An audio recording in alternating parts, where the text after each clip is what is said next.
어머니, 여긴 오시면 안 됐어요. 21살의 재벌가에 시집가 12년간 한 번도 돌아오지 않은 딸. 하지만 매년 2억 원씩 꼬박꼬박 보내왔습니다. 걱정스러운 마음에 예고 없이 딸의 집을 찾아갔지만 궁궐 같은 집은 텅 비어 있었고 저는 그곳에서 딸아이가 아내가 아닌 그림자로 살아왔다는 끔찍한 계약서를 발견하고 맙니다. 하지만 그 남자는 몰랐습니다. 딸을 위해서라면 악마와도 기꺼이 맞서리 어미의 존재를 말입니다. 지금부터 제 딸의 인생을 건 처절한 복수가 시작됩니다. 오늘 이야기가 궁금하시다면 구독과 좋아요 누르시고 끝까지 함께 해주세요. 21살에 일본으로 시집간 딸이 12년 동안 한 번도 집에 오지 않았지만 매년 2억 원씩 보내왔습니다. 올해 설에는 제가 직접 건너가 보기로 결심했고 딸의 집 문을 여는 순간 그 자리에 얼어붙고 말았습니다. 손에 쥔 비행기 표를 보며 제 심장이 어찌나 빨리 뛰던지 제 자신이 낯설게 느껴졌던 그날 아침이 아직도 생생합니다. 12년, 정확히 12년이었습니다. 제 딸 서연이가 일본인 사업가와 결혼한 후 단 한 번도 집에 돌아오지 않았습니다. 그런데도 매년 정확히 2억 원을 보내왔죠. 단 1원도 어김없이 주변 사람들은 제게 큰 복을 받았다며 부러워했습니다. 효심 깊은 딸이 부잣집에 시집가서 호의호식하며 잘 산다고요. 하지만 돈을 받을 때마다 가슴이 돌덩이처럼 무거워지는 심정은 엄마인 저만이 알았습니다. 돈은 있는데 딸을 볼 수 없으니 그 고통은 말로 다 할 수 없었습니다. 제 이름은 미숙, 올해 63입니다. 평생을 지방 소도시에서 살며 온갖 꾸준히를 마다치 않고 딸을 키웠습니다. 남편을 일찍 여의고 외동딸 서연이를 홀로 키우며 공부시켰죠. 딸아이는 어릴 때부터 영리하고 착한 데다 예쁘기까지 해서 보는 사람마다 나중에 큰 복을 누릴 거라고 칭찬했습니다. 그리고 정말로 남들이 보기에 딸은 복받은 인생을 사는 듯 했습니다. 딸이 21살 되던 해, 서울에서 아르바이트를 하다가 한 일본인 남자를 만났습니다. 이름은 다나카 켄지. 딸보다 20살 가까이 많은 남자였습니다. 처음엔 정말 완강히 반대했습니다. 외국인이라서가 아니라 나이 차이가 너무 컸기 때문입니다. 또 한국 여자가 외국으로 시집가서 행복하게 사는 경우가 얼마나 되겠냐며 설득했죠. 하지만 그때 제 딸은 너무나 완고했습니다. 엄마, 제가 뭘 하는지 저도 잘 알아요. 그 말을 듣는데 화도 나고 걱정도 됐습니다. 젊은 애들이 곧잘 하는 말이지만 정말로 자기가 뭘 하는지 아는 사람이 몇이나 될까요? 결국 저는 고개를 끄덕였습니다. 그 남자를 믿어서가 아니라 딸의 눈빛을 보았기 때문입니다. 이미 마음을 정했더군요. 결혼식은 조용하고 신속하게 치러졌습니다. 결혼한 지 한 달도 안 돼요. 딸은 남편을 따라 일본으로 떠났습니다. 공항에서 딸은 저를 꼭 껴안고 서럽게 울었습니다. 저도 눈물이 났지만 딸 마음에 짐이 될까봐 억지로 참았습니다. 저는 몇 년 지나면 오겠거니, 적어도 2년에 한 번은 집에 오겠거니 생각했습니다. 하지만 아니었습니다. 1년이 지나도 딸은 오지 않았습니다. 2년, 3년, 5년째가 되자 저는 더 이상 묻지 못했습니다. 돈만이 꼬박꼬박 들어올 뿐이었습니다. 매년 정확히 2억 원, 단 1원도 틀림없이. 그리고 아주 짧은 메시지가 함께 왔습니다. 엄마, 건강 잘 챙기세요. 전 잘 지내요. 잘 지낸다. 이 말이 갈수록 저를 불안하게 만들었습니다. 동네 아주머니들이 수군거리기 시작했습니다. 어떤 사람은 제가 부럽다고 했고, 어떤 사람은 혹시 딸이 남편에게 잡혀 사는 것 아니냐고 했습니다. 어떤 아주머니는 대놓고 말했습니다. 이상하지 않아요?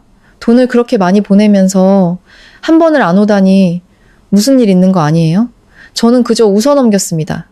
하지만 밤에 홀로 누우면 속이 타들어갔습니다. 한 번은 영상 통화를 했는데 화면 속 딸의 얼굴은 여전히 예뻤지만 눈빛이 어딘가 달라 보였습니다. 늘 서두르는 듯 했고 항상 조심하는 기색이 역력했습니다. 건강은 괜찮니?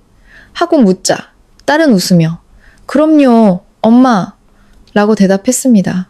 그런데 왜 엄마 보러 안 오니?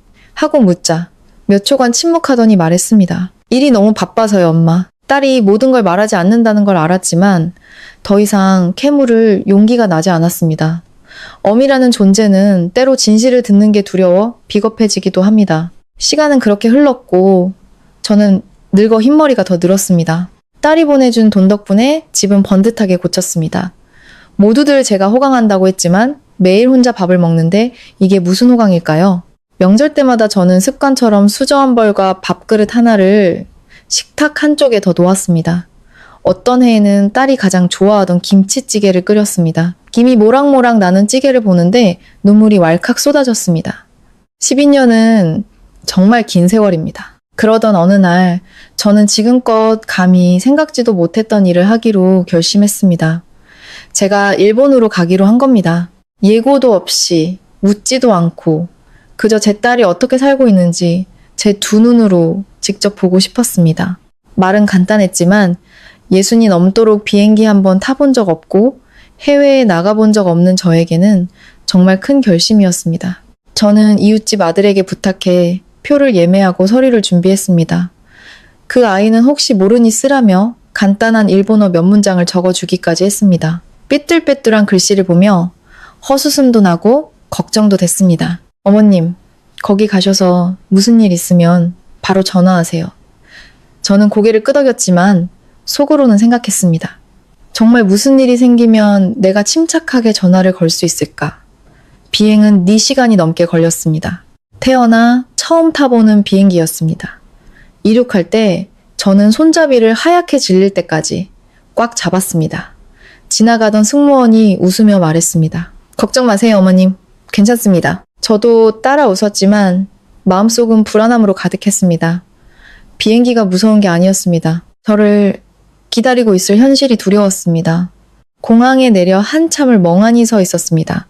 사람들은 낯선 언어로 떠들며 바쁘게 오갔습니다.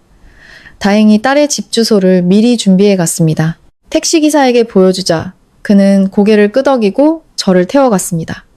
가는 내내 저는 창밖만 바라봤습니다. 도시는 현대적이고 깨끗했지만 제 마음은 조금도 편안해지지 않았습니다. 오히려 가까워질수록 심장이 더 세차게 뛰었습니다. 택시는 조용한 주택가에 있는 2층짜리 집 앞에 멈췄습니다. 대저택은 아니었지만 꽤 근사한 집이었습니다. 저는 대문 앞에 서서 떨리는 손을 주체할 수 없었습니다. 이곳이 내 딸이 12년 동안 살아온 곳이구나. 저는 심호흡을 한번 하고 초인종을 눌렀습니다. 아무도 대답이 없었습니다. 다시 한번 눌렀습니다. 여전히 조용했습니다. 저는 조심스럽게 대문을 밀어보았습니다. 잠겨있지 않았습니다. 이상한 기분이 등골을 타고 흘렀습니다. 저는 마당으로 들어섰습니다. 모든 것이 깔끔하게 정돈되어 있었지만 어딘가 모르게 차가운 느낌이었습니다. 사람 사는 소리, TV 소리, 그 어떤 생활의 소음도 들리지 않았습니다. 마치 사람이 사는 집이 아니라 그저 머무는 공간 같았습니다.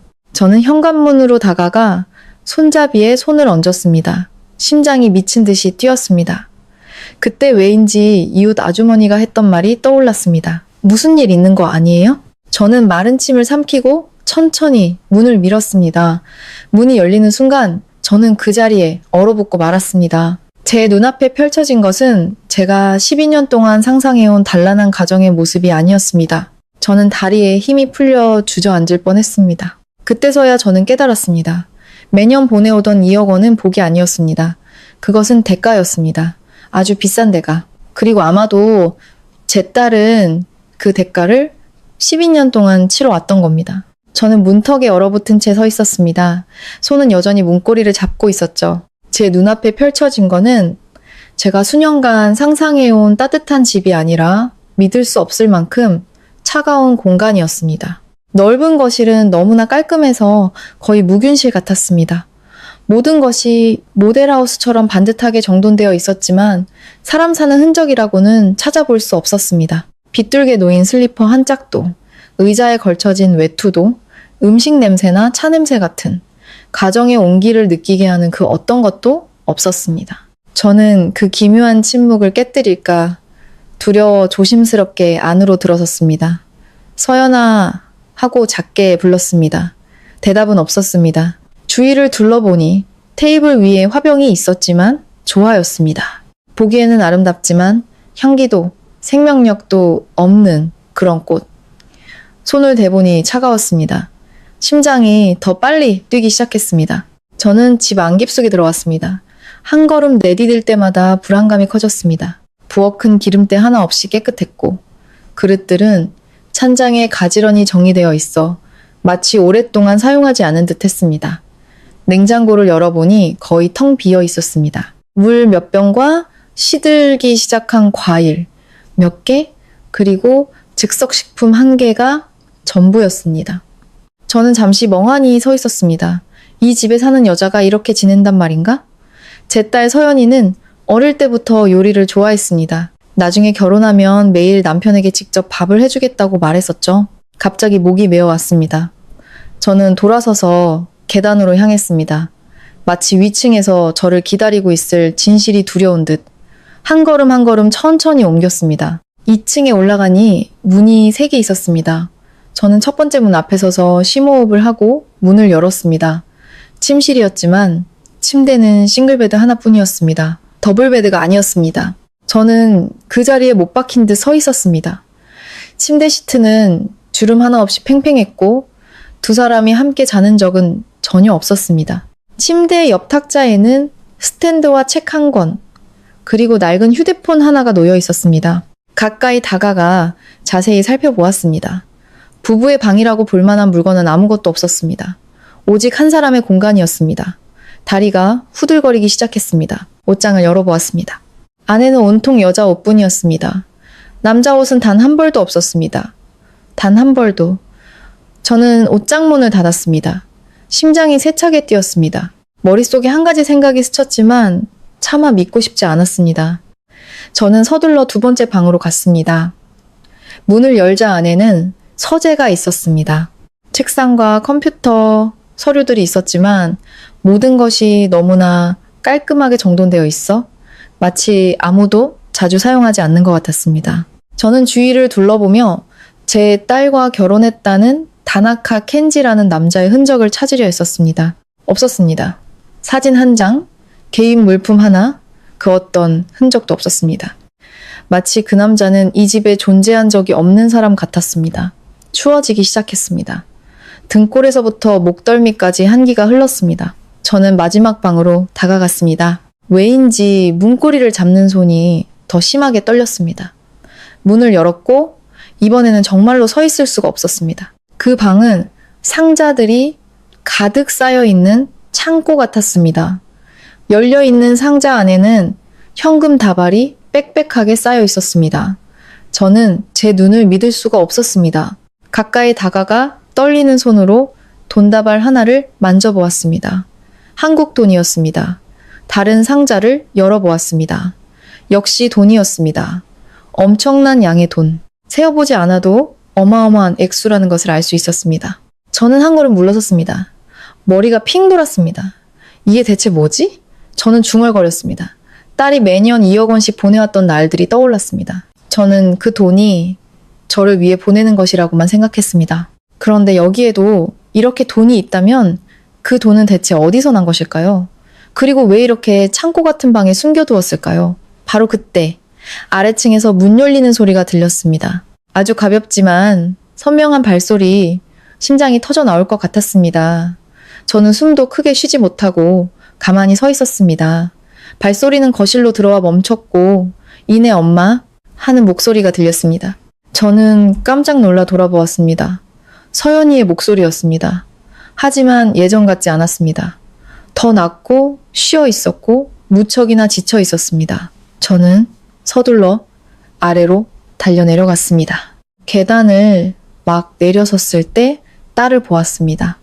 제 딸이 아래에서 저를 올려다보고 있었습니다.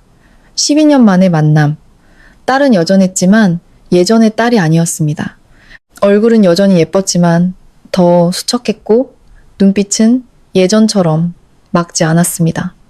아주 깊고 무거운 무언가가 담겨 있었습니다.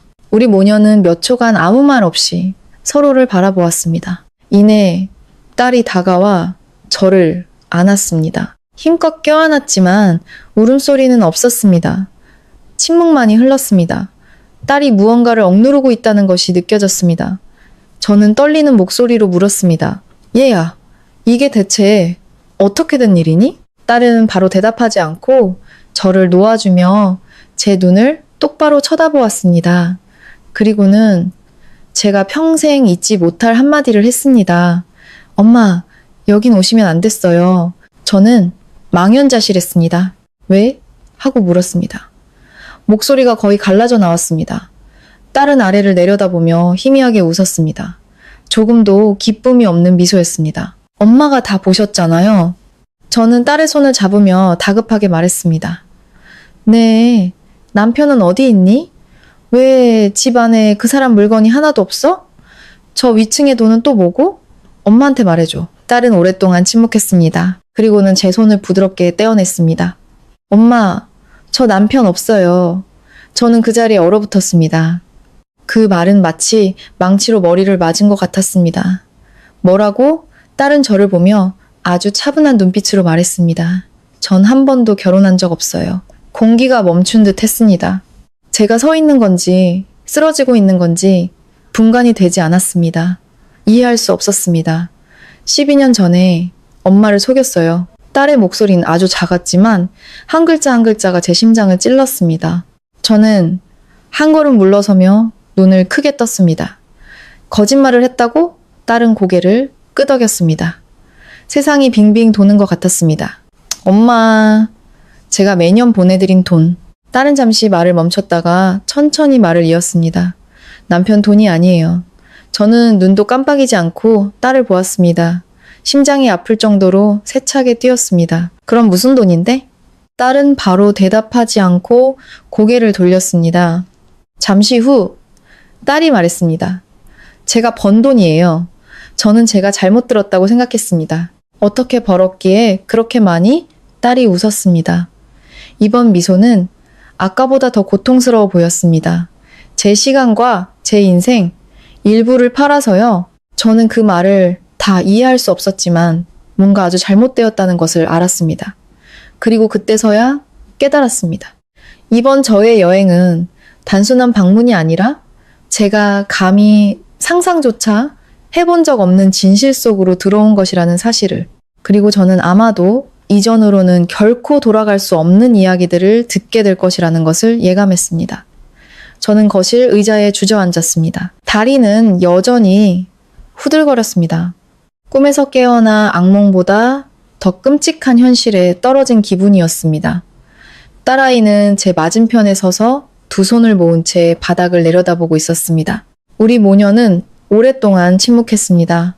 저는 무엇부터 물어야 할지 몰랐습니다. 묻고 싶은 것은 너무 많았지만 어디서부터 시작해야 할지 막막했습니다. 결국 제가 먼저 입을 열었습니다. 서연아, 엄마한테 자세히 말해줘. 대체 이게 어떻게 된 일이니? 딸은 고개를 들어 저를 보았습니다. 피하지는 않았지만 몹시 지친 눈빛이었습니다. 마치 오랫동안 비밀을 지켜오다 더 이상 숨길 힘조차 남지 않은 사람처럼 엄마 앉으세요. 제가 말씀드릴게요. 저는 이미 앉아 있었지만 그 말을 듣고 무의식 중에 허리를 꼿꼿이 세웠습니다. 심장은 더디게, 그러나 더 무겁게 뛰었습니다. 딸은 제게 물 한 잔을 따라주고 자신도 맞은편에 앉았습니다. 12년 전, 저는 시집간 게 아니에요. 저는 잠시 눈을 감았습니다. 방금 들었던 말이었지만 다시 들어도 처음처럼 고통스러웠습니다.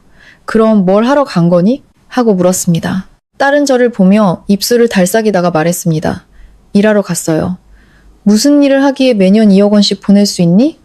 저는 다그쳤습니다. 딸은 바로 대답하지 않고 고개를 숙인 채 두 손을 꽉 쥐었습니다. 엄마, 그때 우리 집 형편 어땠는지 기억하세요? 딸의 질문에 저는 할 말을 잃었습니다. 어찌 잊을 수 있을까요? 그때 저는 낡은 집을 수리하느라 빌린 돈을 갚기도 전에 사고를 당했습니다. 병원에 거의 석 달을 누워 있었죠. 약값이며 병원비가 모두 딸아이의 어깨 위로 떨어졌습니다. 딸은 학업과 아르바이트를 병행하며 저를 간호했습니다. 창가에 멍하니 앉아 먼 곳을 바라보던 딸의 모습이 떠올랐습니다. 무슨 일이냐고 물으면 그저 괜찮다고 웃기만 했죠. 그때 저는 딸이 그저 피곤해서 그런 줄로만 알았습니다. 엄마, 전 그때 개인 수행 계약이라는 걸 맺었어요. 저는 이해할 수 없었습니다. 무슨 계약? 딸은 심호흡을 한 번 하고 말했습니다. 한 사람의 통역사이자 개인 비서로 일하는 거였어요. 말만 들으면 평범해 보였지만 딸의 말투는 전혀 평범하게 들리지 않았습니다. 그 사람이 누군데? 딸은 씁쓸하게 웃었습니다. 아주 높은 분이요. 갑자기 다나카 켄지라는 이름이 떠올랐습니다. 그럼 그 다나카 켄지라는 사람은 네 남편이 아니라 딸이 말을 잘랐습니다. 그분이 저를 고용한 분이에요. 누군가 제 심장을 꽉 쥐는 것 같았습니다. 뭘 하라고 고용했는데 딸은 저를 보았습니다. 이번에는 더 이상 피하지 않았습니다. 그분 곁에서 서류를 번역하고 각종 모임에 동행하고 생활을 돌보고 그리고 이미지를 지키는 일이었어요. 저는 가만히 앉아 있었습니다. 딸이 내뱉는 말 한마디 한마디는 무척 차분했지만 제 속은 답답해져 갔습니다. 이미지를 지킨다는 게 무슨 말이니? 딸이 웃었습니다. 이번에는 냉소가 섞여 있었습니다. 성공한 남자는 늘 곁에 여자를 둬야 남들이 보기에 완벽해 보이니까요. 저는 이해했습니다. 하지만 이해하고 싶지 않았습니다. 그럼 너는 그냥 그 사람 옆에 서 있는 사람이었다는 거니? 딸은 고개를 끄덕였습니다. 네. 저는 길게 한숨을 내쉬었지만 마음은 조금도 가벼워지지 않았습니다. 그럼 12년 동안 저는 말을 잇지 못했습니다. 딸은 제 마음을 알아챘습니다. 엄마, 저는 그분의 아내는 아니었지만 그렇다고 남도 아니었어요. 그 말에 등골이 오싹해졌습니다. 저는 딸을 보았습니다. 눈시울이 붉어지기 시작했습니다. 네가 지금 무슨 말을 하는지 알고 있니? 딸은 저를 똑바로 쳐다보았습니다. 알아요. 그럼 엄마 마음이 얼마나 아플지 알겠니? 제 목소리가 떨리기 시작했습니다. 딸은 침묵했습니다. 한참 후에야 말했습니다. 엄마, 저 정말 많이 생각했어요. 그때 제가 안 갔으면 엄마 병원비는 어떻게 하고 우리 집 빚은 어떻게 갚아요? 저는 울음을 터뜨렸습니다. 그래도 이런 방법은 아니지. 딸은 고개를 숙였습니다. 알면서도 했어요. 다른 방법이 없었으니까. 그 말은 비수처럼 제 가슴에 꽂혔습니다. 저는 침묵했습니다. 할 말이 없어서가 아니라 무슨 말을 해야 할지 몰랐기 때문입니다. 맞습니다. 그때 우리는 정말 막다른 길에 몰려 있었습니다. 그럼 12년 동안 어떻게 살았니? 하고 물었습니다. 목소리가 작아졌습니다. 딸은 희미하게 웃었습니다.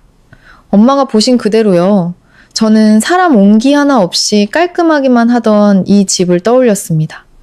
혼자 살았니? 딸은 고개를 끄덕였습니다. 그분은 여기 안 계세요. 그분은 따로 집이 있어요.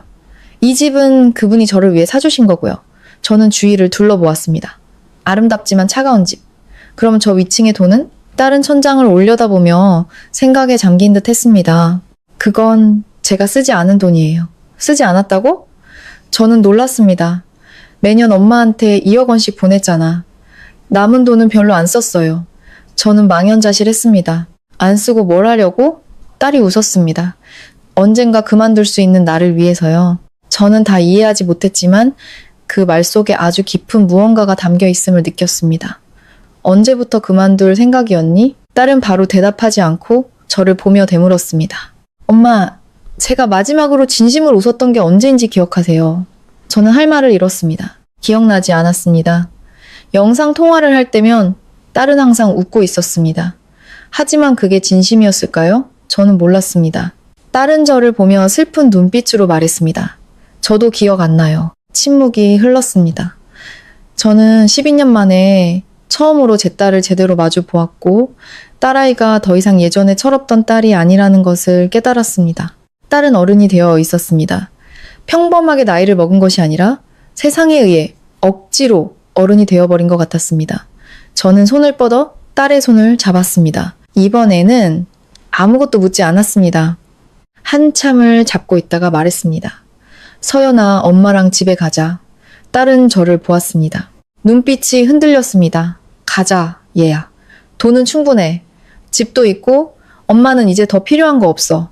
엄마는 너만 있으면 돼. 제 목소리는 떨렸지만 아주 분명했습니다.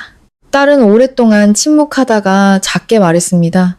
엄마, 그렇게 간단한 문제가 아니에요. 심장이 쿵 내려앉았습니다. 왜? 딸은 저를 보지 않고 창밖을 보았습니다. 제 마음대로 떠날 수 없어요. 아주 작은 목소리였지만 저는 온몸이 차가워지는 것을 느꼈습니다. 무슨 말이니? 딸은 다시 저를 보았습니다. 이번 눈빛은 더 이상 피하지도 슬퍼하지도 않았습니다. 아주 분명했습니다. 저 계약서가 있어요. 저는 마른 침을 삼켰습니다. 계약서가 있으면 파기하면 되지. 딸은 고개를 저었습니다. 단순하지 않아요. 왜? 딸은 저를 똑바로 쳐다보았습니다. 엄마, 제 계약서에는 조항이 하나 더 있어요. 심장이 다시 세차게 뛰기 시작했습니다. 무슨 조항인데? 딸은 잠시 침묵하다가 말했습니다. 계약 기간이 끝나기 전에 제가 먼저 떠나면 저는 숨을 죽였습니다. 지금까지 받은 돈을 전부 돌려줘야 해요. 저는 얼어붙었습니다. 전부라면. 25억 원이 넘어요. 저는 아무 말도 할 수 없었습니다. 이해하지 못해서가 아니라 너무나 잘 이해했기 때문입니다. 그때서야 저는 비로소 깨달았습니다.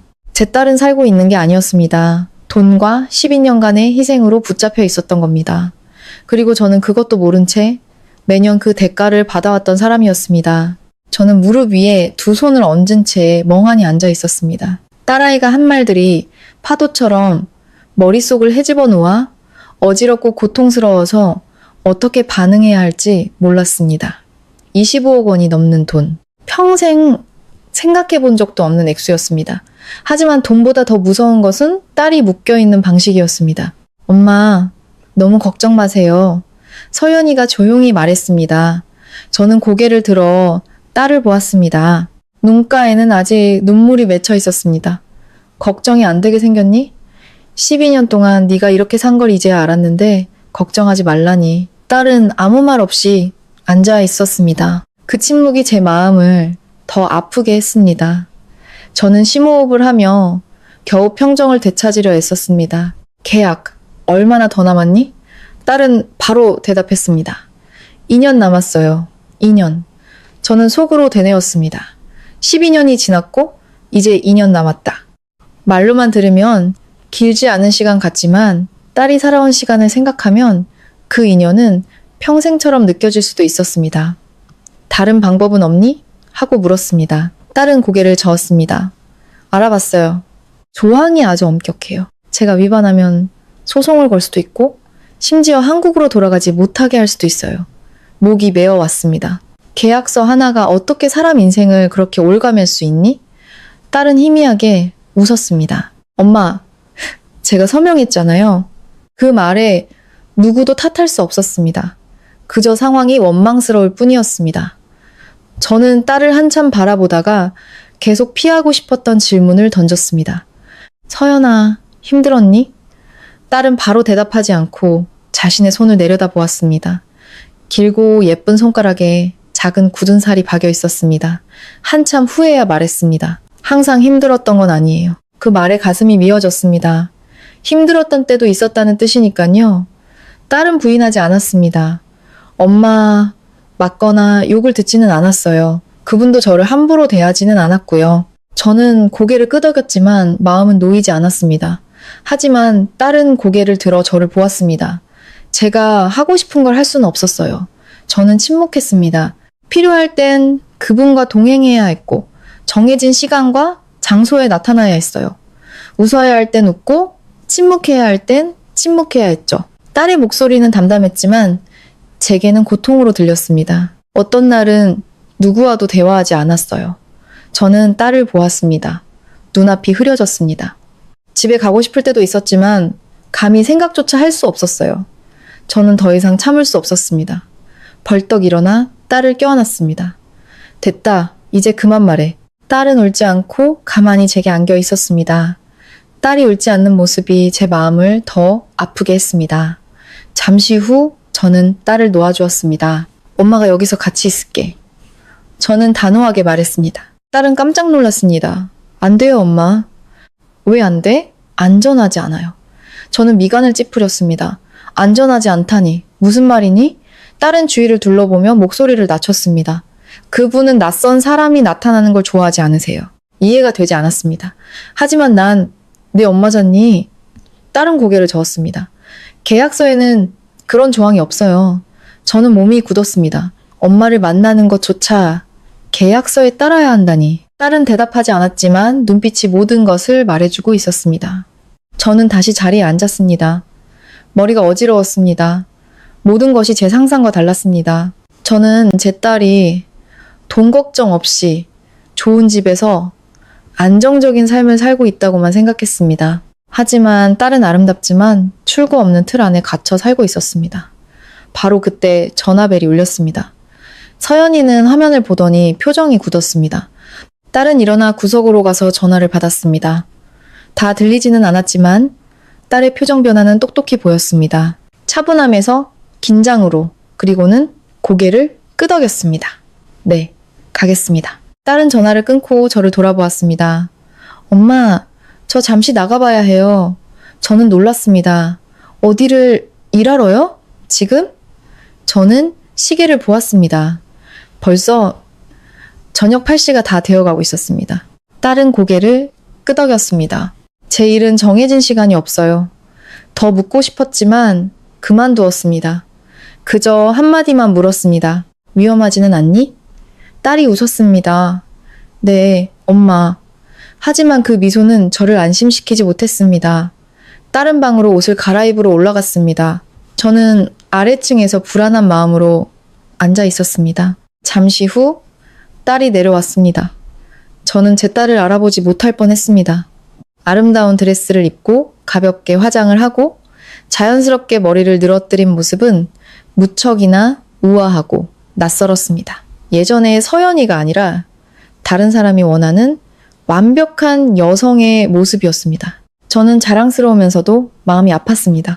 항상 이렇게 해야 하니? 다른 고개를 끄덕였습니다. 거의요. 저는 한숨을 쉬었습니다. 밥은 먹었니? 딸은 고개를 저었습니다. 아직요? 저는 일어섰습니다. 기다려. 엄마가 뭐라도 해줄게. 딸이 웃었습니다. 시간 없어요, 엄마. 일하러 가는데 밥도 안 먹고 어떻게 가니? 딸은 잠시 머뭇거리더니 작게 말했습니다. 익숙해요. 그 말에 저는 견딜 수가 없었습니다. 저는 부엌으로 들어가 냉장고를 열었습니다. 보이는 것은 단출한 재료 몇 가지뿐이었습니다. 저는 달걀과 채소를 꺼내 재빨리 국을 끓이고 밥을 조금 지었습니다. 손은 바쁘게 움직였지만 속은 불이 타는 것 같았습니다. 딸은 부엌 문가에 서서 아무 말 없이 저를 바라보았습니다. 제가 국그릇을 딸 앞에 놓아주었습니다. 먹어라. 딸은 앉아서 숟가락을 들고 국을 바라보다가 눈시울이 붉어졌습니다. 딸이 그리워하고 있다는 것을 알았습니다. 옛날의 밥상, 집에 있던 시절을. 딸은 한 숟갈, 또 한 숟갈, 말없이 먹기만 했습니다. 저는 맞은편에 앉아 딸을 바라보았습니다. 가깝고도 먼 느낌이었습니다. 바로 앞에 있으니 가깝고 12년 동안 딸이 어떻게 살아왔는지 전혀 몰랐으니 멀었습니다. 식사를 마친 딸이 일어섰습니다. 엄마 저 다녀올게요. 저도 따라 일어섰습니다. 조심해서 다녀오너라. 딸은 고개를 끄덕이고 문을 나섰습니다. 저는 딸의 모습이 사라질 때까지 지켜보다가 안으로 들어왔습니다. 집은 다시 제가 처음 왔을 때처럼 조용해졌습니다. 저는 의자에 앉아 주위를 둘러보다가 테이블 위에 놓인 작은 열쇠를 발견했습니다. 아마 딸이 잊고 간 모양이었습니다. 저는 열쇠를 집어들고 잠시 바라보았습니다. 왜인지 모를 예감이 들었습니다. 이 열쇠는 평범한 열쇠가 아닐 것이다. 그리고 어쩌면 딸이 아직 말하지 않은 무언가로 저를 이끌지도 모른다. 저는 작은 열쇠를 손에 쥐고 몇 번이고 뒤집어 보았습니다. 집이 열쇠 같지는 않았습니다. 더 작고 머리는 둥글고 몸체는 짧았습니다. 마치 작은 서랍이나 금고 열쇠처럼 보였습니다. 하지만 이 집을 거의 다 둘러보았는데 이런 열쇠가 필요한 곳은 보지 못했습니다. 저는 열쇠를 테이블에 내려놓았다가 다시 집어들었습니다. 마음이 초조해지기 시작했습니다. 나이든 사람의 직감은 설명할 수는 없지만 좀처럼 틀리는 법이 없습니다. 그리고 지금 제게는 이 열쇠가 우연히 남겨진 물건이 아니라는 느낌이 강하게 들었습니다. 저는 일어나 다시 한번 방을 둘러보았습니다. 모든 것이 제가 처음 들어왔을 때처럼 정돈되어 있었고 변한 것은 없었습니다. 하지만 이상하게도 이 집에는 제가 미처 알아채지 못했던 또 다른 비밀의 층이 있는 것 같았습니다. 저는 2층으로 올라갔습니다. 3개의 문은 여전히 그대로였습니다. 침실, 서재, 그리고 돈이 쌓여있던 방. 저는 먼저 침실로 들어갔습니다. 모든 것이 그대로였습니다. 싱글베드, 옷장, 침대 옆 탁자. 저는 옷장을 다시 여러 꼼꼼히 살펴보았습니다. 옷들은 색깔별로 가지런히 정리되어 있었고 이상한 점은 없었습니다. 침대 밑을 보니 비어 있었습니다. 저는 나와서 서재로 갔습니다. 역시 마찬가지였습니다. 책상, 의자, 컴퓨터, 서랍을 열어보니 서류와 수첩 몇 권, 그리고 제가 이해할 수 없는 일본어로 된 자료들이 있었습니다. 열쇠와 관련된 거는 없어 보였습니다. 저는 잠시 서 있다가 마지막 방을 바라보았습니다. 돈이 있던 방. 심장이 가볍게 뛰었습니다. 저는 다가가 문을 열었습니다. 안에는 여전히 상자들이 쌓여 있었고 종이와 돈 냄새가 희미하게 풍겼습니다. 저는 안으로 들어가 문을 닫았습니다. 밀폐된 공간은 너무 조용해서 제 숨소리가 선명하게 들렸습니다. 저는 방 한가운데 서서 주위를 둘러보았습니다. 만약 이 열쇠가 어딘가에 관련이 있다면 바로 이곳일 겁니다. 저는 더 자세히 관찰하기 시작했습니다. 돈 상자들은 아주 반듯하게 쌓여 있었습니다. 열려있는 상자도 있었고 아직 밀봉된 상자도 있었습니다. 저는 가까운 상자를 열어보았습니다. 안에는 어제 보았던 것처럼 돈다발이 가득했습니다. 자물쇠는 없었습니다.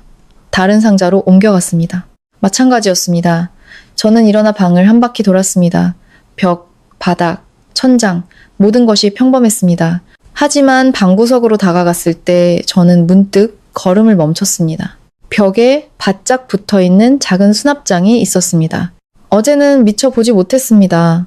흰색의 아주 단순한 디자인이라 벽과 거의 구분이 되지 않아 자세히 보지 않으면 지나치기 쉬웠습니다. 저는 가까이 다가가 손잡이를 잡아당겨 보았지만 열리지 않았습니다. 잠겨 있었습니다. 심장이 더 세차게 뛰었습니다. 저는 손에 든 열쇠를 보았습니다. 열쇠 머리가 자물쇠 구멍에 딱 맞았습니다. 저는 마른 침을 삼켰습니다. 왜인지 이 문 뒤에 있는 것이 두려워졌습니다. 이 문 뒤에 숨겨진 것이 두려웠습니다. 하지만 저는 열쇠를 꽂고 가볍게 돌렸습니다. 딸깍! 잠금 장치가 열리는 소리가 조용한 방 안에 선명하게 울렸습니다. 저는 잠시 멈췄다가 천천히 수납장 문을 열었습니다. 그리고 그 순간 다리에 힘이 풀리는 것을 느꼈습니다. 안에는 돈이나 귀중품이 아니라 아주 많은 서류 뭉치가 가지런히 쌓여 있었습니다. 저는 떨리는 손으로 서류철 하나를 집어들었습니다. 표지는 일본어로 되어 있었지만 아래에 한국어로 한 줄 적혀 있었습니다. 개인 계약서. 저는 첫 장을 넘겼습니다. 김서연, 제 딸의 이름이 있었습니다. 목이 바싹 타들어갔습니다. 계속 넘겨보니 빽빽한 글자들이 가득했습니다. 다 이해할 수는 없었지만 일부는 한국어로 번역되어 있었습니다. 계약기간 14년. 저는 그 자리에 굳었습니다. 14년. 아직 2년이 더 남았다는 뜻이었습니다. 계속 넘겨보았습니다. 제5조. 계약자는 계약기간 만료 전에 임의로 직무를 이탈할 수 없다. 위반 시 수령한 금액 전액을 반환하고 손해배상을 청구할 수 있다. 딸에게 들었던 내용이었지만 직접 보니 고통스러웠습니다. 계속 넘겨보았습니다. 제7조. 계약자는 요구에 따라 이미지를 유지해야 한다. 개인정보를 누설하거나 외부와의 사적인 관계를 맺어서는 안 된다. 저는 미간을 찌푸렸습니다. 사적인 관계를 맺을 수 없다니. 그 말은 더 이상 생각하고 싶지 않았습니다. 몇 장 더 넘기다가 다른 페이지에서 멈췄습니다. 그 페이지는 저를 온몸이 차갑게 만들었습니다. 추가 조항. 계약자가 고용주의 명예에 해를 끼치는 행위를 할 경우 고용주는 이익 보호를 위해 필요한 조치를 취할 권리가 있다. 어떤 조치인지는 명시되어 있지 않았지만 저는 그 의미를 알 수 있었습니다. 저는 서류철을 내려놓았습니다. 손이 떨리고 머리가 어지러웠습니다. 12년 동안 제 딸은 보이지 않는 창살이 있는 감옥 같은 곳에서 살았던 겁니다. 저는 벽에 기대어 숨을 헐떡였습니다. 잠시 후 정신을 차리고 수납장 안을 다시 보았습니다. 계약서 외에 다른 서류철들도 있었습니다. 다른 서류철을 집어들었습니다. 계약서가 아니라 송금 내역서였습니다. 아주 많았습니다. 몇 장을 빠르게 넘겨보았습니다. 매년 막대한 금액이 송금되었습니다. 2억 원이 아니라 훨씬 더 많은 돈이었습니다. 이제야 알겠습니다. 딸아이가 제게 보내준 돈은 일부에 불과했습니다. 나머지는 이 방에 마치 무언가를 대비하듯 쌓아두었던 겁니다. 딸에게는 계획이 있었던 겁니다. 저에게는 말하지 않은 계획. 바로 그때 아래층에서 문 열리는 소리가 들렸습니다. 심장이 쿵 내려앉았습니다. 서연이가 이렇게 일찍 돌아왔다고? 저는 서둘러 모든 것을 제자리에 놓고 수납장을 닫고 잠근 뒤 열쇠를 주머니에 넣고 밖으로 나갔습니다. 계단을 막 내려섰을 때 저는 한 남자를 보았습니다. 제 딸이 아니었습니다. 거실에 서 있는 키 크고 마른 남자, 양복을 입고 차가운 눈빛을 하고 있었습니다. 그는 저를 보고 아무 말도 하지 않았습니다. 저는 그 자리에 굳었습니다. 심장이 마구 뛰었습니다. 누구시죠? 그가 한국어로 물었지만 억양이 어색했습니다. 저는 마른 침을 삼켰습니다. 저는 서연이 엄마입니다. 그는 놀란 기색 없이 저를 잠시 보더니 가볍게 고개를 끄덕였습니다. 알고 있습니다. 그 말에 등골이 오싹해졌습니다. 당신은? 하고 물었지만 그는 바로 대답하지 않고 가까이 다가와 말했습니다. 따님과 계약한 사람입니다. 저는 얼어붙었습니다. 더 이상 물어볼 필요도 없었습니다. 이 남자가 바로 12년 동안 제 딸을 붙잡아 둔 사람이었습니다. 그때서야 저는 모든 것이 제가 생각했던 것보다 훨씬 복잡하다는 것을, 그리고 제가 쉽게 빠져나올 수 없는 곳에 발을 들였다는 것을 깨달았습니다. 저는 그 남자와 마주 섰습니다. 두 다리가 바닥에 뿌리 내린 듯 꼼짝할 수 없었습니다. 굳건히 서고 싶어서가 아니라 제대로 걸을 수 있을 것 같지 않았기 때문입니다. 그는 저보다 머리 하나는 더 컸고 마른 체형이었지만 몸가짐이 아주 반듯했습니다. 마치 항상 자신을 통제하는 데 익숙한 사람처럼 보였습니다. 짙은 회색의 양복은 광택이 났고 모든 디테일이 사람을 멀게 느껴지게 할 만큼 깔끔했습니다. 하지만 저를 가장 불편하게 만든 것은 그의 눈빛이었습니다. 사납거나 공격적인 것이 아니라 차가웠습니다. 마치 다른 사람을 평가하고 윗사람의 위치에 서는 것에 익숙한 듯한 눈빛이었습니다. 그는 저를 몇 초 더 보더니 다시 물었습니다. 여전히 목소리는 평탄했습니다. 언제 오셨습니까? 저는 평정을 유지하려 애썼습니다. 오늘 막 도착했습니다. 그는 가볍게 고개를 끄덕였습니다. 그녀가 제게 미리 알리지 않았군요. 그 말에 저는 움찔했습니다. 저는 그를 보며 물었습니다. 제 딸이 당신에게 미리 보고해야 합니까? 그는 바로 대답하지 않고 제 질문이 대답할 가치도 없다는 듯이 입꼬리를 살짝 올렸습니다. 오늘 밤 그녀와 일정이 있습니다. 그가 말했습니다. 하지만 일찍 돌아온 모양이군요. 저는 주먹을 꽉 쥐었습니다. 제 딸은 어디 있습니까? 그는 저를 보았습니다. 모르십니까? 심장이 쿵 내려앉았습니다. 당신과 일하러 간 줄 알았습니다. 그는 고개를 저었습니다. 아직 만나지 않았습니다. 공기가 무겁게 가라앉았습니다. 아주 불길한 예감이 들었습니다. 저는 그를 똑바로 쳐다보았습니다. 당신이 다나카 켄지 씨입니까? 그는 고개를 살짝 기울이더니 대답했습니다. 맞습니다. 저는 마른 침을 삼켰습니다. 12년 동안 수백 번은 들었던 이름이지만 이런 상황에서 만나게 될 줄은 몰랐습니다. 저는 더 이상 돌려 말하지 않았습니다. 제 딸이 저에게 무슨 말을 했는지 아십니까? 그는 저를 보았습니다. 눈빛은 변함이 없었습니다. 짐작하고 있습니다. 그럼 어떻게 생각하십니까? 그는 몇 초간 침묵하다가 말했습니다. 조금 늦게 오신 것 같군요. 그 말에 화가 치밀어 올랐습니다. 늦었든 아니든 그건 제 사정입니다. 저는 단지 왜 제 딸을 그렇게 붙잡아두고 있는지 알고 싶을 뿐입니다. 제 목소리는 크지 않았지만 아주 분명했습니다. 그는 불쾌한 기색 없이 조금 더 가까이 다가왔습니다. 제가 그녀를 붙잡아두고 있다고 생각하십니까? 저는 똑바로 쳐다보았습니다. 아닙니까? 그는 희미하게 웃었습니다. 모든 것은 합의하에 이루어졌습니다. 합의요? 저는 실수했습니다. 21살짜리 아이가 그런 계약서에 서명한 걸 합의라고 부릅니까? 그는 저를 보았습니다. 이번에는 눈빛이 조금 변했습니다. 그녀가 자기가 뭘 하는지 몰랐다고 생각하십니까? 저는 할 말을 잃었습니다. 알았든 몰랐든 이득을 본 건 당신이잖아요. 그는 부인하지 않았습니다. 맞습니다. 너무나 솔직한 대답에 저는 반응할 틈도 없었습니다. 저는 돈이 있고 조건이 있습니다. 그녀는 돈이 필요했고 기회가 필요했죠. 그는 아주 차분하게 말했습니다. 우리는 거래를 한 겁니다. 저는 주먹을 꽉 쥐었습니다. 당신은 그걸 거래라고 부르지만 저는 강요라고 부릅니다. 그는 저를 보았습니다. 더 이상 웃지 않았습니다. 그렇게 생각하실 수 있습니다. 하지만 그녀는 단 한 번도 강요당하지 않았습니다. 저는 반박하고 싶었지만 딸아이가 했던 말이 떠올랐습니다. 엄마, 제가 서명했잖아요. 그 말은 가시처럼 밝혀 있었습니다. 저는 침묵했습니다. 그는 말을 이었습니다. 지난 12년간 저는 그녀에게 어떤 해를 끼친 적도 없습니다. 저는 그를 보았습니다. 때리지 않고 욕하지 않으면 해를 끼치지 않은 겁니까? 그는 바로 대답하지 않고 저를 쳐다보았습니다. 잠시 후 그가 말했습니다. 어머니시니 어머니의 방식으로 보시겠죠. 저는 제 방식으로 봅니다. 다시 긴장감이 흘렀습니다. 이 사람과 대화하는 것은 마치 벽에 부딪히는 것 같았습니다. 그가 완고해서가 아니라 무서울 정도로 침착했기 때문입니다. 바로 그때 문이 열렸고 저는 돌아보았습니다. 서연이가 들어왔습니다. 그를 보자 딸의 표정이 확연히 변했습니다.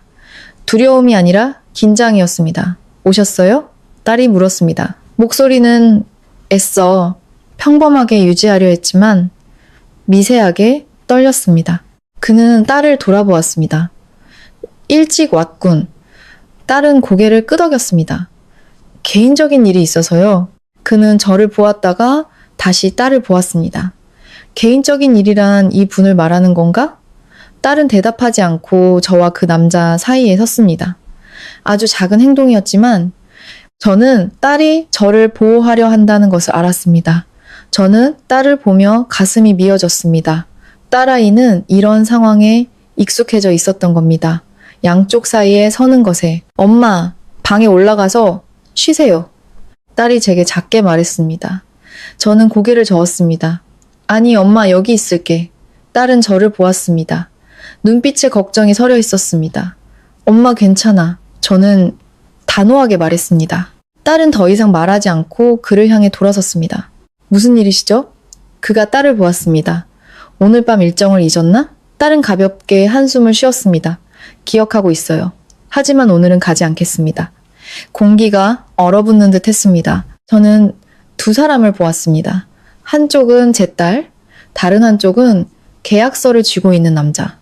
두 사람은 서로를 마주보며 한치의 양보도 없었습니다. 그게 무슨 뜻인지 알고 있나? 그가 물었습니다. 목소리는 여전히 평탄했지만 더 차가워졌습니다. 딸은 고개를 끄덕였습니다. 알아요. 알면서도 거절하는 건가? 딸은 똑바로 쳐다보았습니다. 오늘은 집에 있어야겠어요. 아주 단순한 말이었지만 저는 딸이 결코 쉽지 않은 말을 하고 있다는 것을 느꼈습니다. 그는 침묵하다가 저를 보고 다시 딸을 보았습니다. 잠시 후 그가 말했습니다. 오늘만이다. 딸은 대답하지 않고 가볍게 고개를 끄덕였습니다. 그는 몸을 돌려 문으로 향했습니다. 가기 전에 그는 멈춰서서 저를 온몸이 차갑게 만드는 한마디를 했습니다. 2년 남았어. 그가 떠나고 문이 닫혔습니다. 집은 다시 조용해졌습니다. 하지만 이번에는 차가운 침묵이 아니라 아주 무거운 무언가가 내려앉은 듯 했습니다. 서연이는 바로 돌아보지 않고 잠시 서 있었습니다. 잠시 후 딸이 저를 돌아보았습니다. 엄마, 이제 보셨죠? 저는 딸을 보며 아무 말도 하지 않았습니다. 딸은 희미하게 웃었습니다. 그래도 제가 돌아가길 바라세요? 저는 다가가 딸의 손을 잡았습니다. 바란다. 딸은 저를 보았습니다. 눈빛이 조금 부드러워졌습니다. 하지만 엄마, 감당하실 수 있겠어요? 그 질문에 저는 할 말을 잃었습니다. 딸아이가 떠난다는 것은 단순히 돈 문제가 아니라 법적인 문제와 얽혀 있다는 것을 알았습니다. 어쩌면 앞으로의 인생 전체가 걸린 문제일지도 모릅니다. 저는 바로 대답하지 않고 딸을 보며 천천히 말했습니다. 어떻게 해야 할지는 모르겠다. 하지만 네가 이렇게 2년 더 사는 건 볼 수 없어. 딸은 저를 보며 아무 말도 하지 않았지만 저는 딸의 눈빛에서 처음으로 작은 희망을 보았습니다. 그리고 그 순간부터 저는 이 일이 인연을 더 기다리는 것으로 끝나지 않을 것이며 무언가 바뀌어야 한다는 것을 알았습니다. 그리고 아마도 그 시작은 바로 제가 해야 할 일이었습니다. 그날 밤, 저는 잠을 이룰 수 없었습니다. 서연이의 방, 싱글베드에 누워 천장을 멍하니 바라보았습니다. 방은 너무 조용해서 제 숨소리 하나하나가 선명하게 들렸고 가끔 멀리서 차 지나가는 소리가 들려왔다가 사라지곤 했습니다. 제 옆에는 딸아이가 누워 있었지만 잠들지 않았다는 것을 알 수 있었습니다. 우리 모녀는 한 방에 팔 하나 뻗으면 닿을 거리에 누워 있었지만 마치 평생만큼 멀리 떨어져 있는 것 같았습니다. 저는 고개를 돌려 딸을 보았습니다. 창문으로 들어오는 희미한 빛의 딸의 옆모습이 보였습니다. 딸도 저처럼 눈을 뜬 채 천장을 보고 있었습니다. 제가 작게 불렀습니다. 서연아? 딸은 돌아보지 않았지만 바로 대답했습니다. 네, 너도 아직 안 자는구나. 딸은 가볍게 한숨을 내쉬었습니다. 네, 잠시 침묵이 흘렀습니다. 어디서부터 말을 꺼내야 할지 몰랐지만 마음속의 말들이 저절로 터져나왔습니다. 12년 동안 그렇게 사는 거 힘들지 않았니? 딸은 소리 없이 희미하게 웃었습니다. 힘들었죠, 엄마. 저는 딸을 향해 몸을 돌렸습니다. 왜 엄마한테 말 안 했어? 딸도 저를 향해 돌아누웠습니다. 말씀드리면 엄마가 뭘 하실 수 있었는데요. 그 질문에 목이 메었습니다. 맞습니다. 제가 뭘 할 수 있었을까요? 평생 지방소도시를 벗어나 본 적 없는 촌부가 이국 땅에서 딸을 위해 무엇을 할 수 있었을까요? 그래도 엄마는 알아야 했어. 제 목소리가 작아졌습니다. 네가 잘 사는 줄로만 아는 게 아니라 딸은 침묵했습니다. 잠시 후 말했습니다. 엄마 걱정시켜드리고 싶지 않았어요. 네가 숨기는 게 엄마를 더 아프게 했어. 딸은 더 이상 말하지 않고 저를 바라보다가 불쑥 물었습니다. 엄마, 만약 그때로 돌아간다면 절 보내셨을 거예요? 저는 할 말을 잃었습니다. 이런 질문에 답해야 할 줄은 몰랐습니다. 저는 잠시 눈을 감았다가 떴습니다. 아니, 저는 단호하게 대답했습니다. 딸은 조금 놀란 듯 했습니다. 왜요? 가난하게 살지언정 내 인생을 그렇게 바꾸게 두진 않았을 거야. 딸은 저를 오랫동안 바라보다가 고개를 돌렸습니다. 하지만 제가 안 갔으면 엄마는 살아계셨을까요? 그 질문에는 바로 대답할 수 없었습니다. 병원에 누워있던 날들, 쌓여가던 청구서, 돈을 구하러 동분서주하던 딸의 눈빛이 떠올랐습니다. 저는 주먹을 쥐었습니다. 엄마는 견뎠을 거야. 딸이 다시 저를 보았습니다. 엄마는 견뎌도 저는 못 견뎠을 거예요. 딸의 목소리는 작았지만 아주 분명했습니다. 저는 침묵했습니다. 할 말이 없어서가 아니라 이 아이가 저를 닮아 고집이 세다는 것을 알았기 때문입니다. 하지만 그 고집은 엄마를 대신해 짐을 지려는 고집이었습니다. 서연아, 네, 간 걸 후회하지는 않아. 저는 딸을 보았습니다. 하지만 더 이상 이렇게 살고 싶지는 않아요. 그 말에 가슴이 저며왔습니다. 그럼 그만둬. 저는 바로 말했습니다. 딸은 고개를 저었습니다. 그렇게 쉽지 않아요, 엄마. 저는 몸을 일으켜 딸을 똑바로 보았습니다. 쉽지 않다는 게 불가능하다는 뜻은 아니잖니. 딸도 따라 몸을 일으켰습니다. 우리 모녀는 서로를 피하지 않고 마주 보았습니다. 엄마, 제가 계약을 파기하면 무슨 일이 일어나는지 아세요? 저는 고개를 끄덕였습니다. 네가 말했지? 돈을 돌려줘야 한다고. 돈만이 아니에요. 딸의 목소리가 낮아졌습니다. 신용, 명예, 그리고 엄마가 보지 못하는 것들까지도요. 저는 미간을 찌푸렸습니다. 무슨 말이니? 딸은 잠시 침묵하다가 말했습니다. 그분은 간단한 사람이 아니에요. 저는 이해했습니다. 그의 몸가짐, 말투만 봐도 알 수 있었습니다. 그렇다고 2년 더 이렇게 살 거니? 하고 물었습니다. 딸은 대답하지 않고 고개를 숙였습니다. 그 눈빛에서 망설임이 보였습니다. 그만두고 싶지만 아직 용기가 나지 않는 겁니다. 저는 길게 한숨을 내쉬고 천천히 말했습니다. 서연아, 엄마는 법도 계약서도 잘 몰라. 하지만 엄마는 널 안다. 딸이 고개를 들었습니다. 너는 참고 사는 애가 아니야. 너는 제대로 살아야 하는 애야. 딸은 저를 보았습니다. 눈빛이 흔들렸습니다. 12년이면 충분해. 너는 너무 많은 대가를 치렀어. 저는 말을 이었습니다. 이제는 너 자신을 위해 살아야 할 때야. 침묵이 흘렀습니다.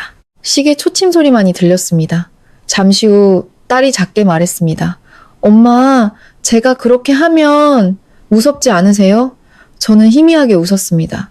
무섭지. 그런데도 하라고요? 엄마는 무섭지만 네가 평생 두려움 속에서 사는 건 원치 않아. 딸은 아무 말도 하지 않았지만 눈시울이 붉어지는 것을 보았습니다. 우는 것이 아니라 무언가 벅차오르는 듯 했습니다. 잠시 후 딸은 돌아서 누웠습니다. 생각해 볼게요. 저도 누웠지만 딸의 마음이 흔들리기 시작했다는 것을 알았습니다. 그것이 중요했습니다. 그날 밤 아무도 잠들지 못했지만 무언가가 변하기 시작했습니다. 다음날 아침 저는 일찍 일어났습니다. 오랜 습관이었습니다. 저는 부엌으로 내려가 냉장고를 열었습니다. 어제처럼 텅 비어 있었습니다. 저는 한숨을 쉬고 요리를 시작했습니다. 밥을 짓고 국을 끓이고 달걀 프라이를 했습니다. 딸아이가 예전에 좋아했던 간단한 음식들이었습니다. 잠시 후 서연이가 내려왔습니다. 딸은 부엌 문가에 서서 아무 말 없이 저를 바라보았습니다. 제가 돌아보며 웃었습니다. 일어났니? 딸은 고개를 끄덕이고 들어와 식탁에 앉아 밥상을 바라보았습니다. 한참 후에 오랜만에 보네요. 이 음식들. 하고 작게 말했습니다. 저는 아무 말 없이 국그릇을 놓아주었습니다. 먹어라.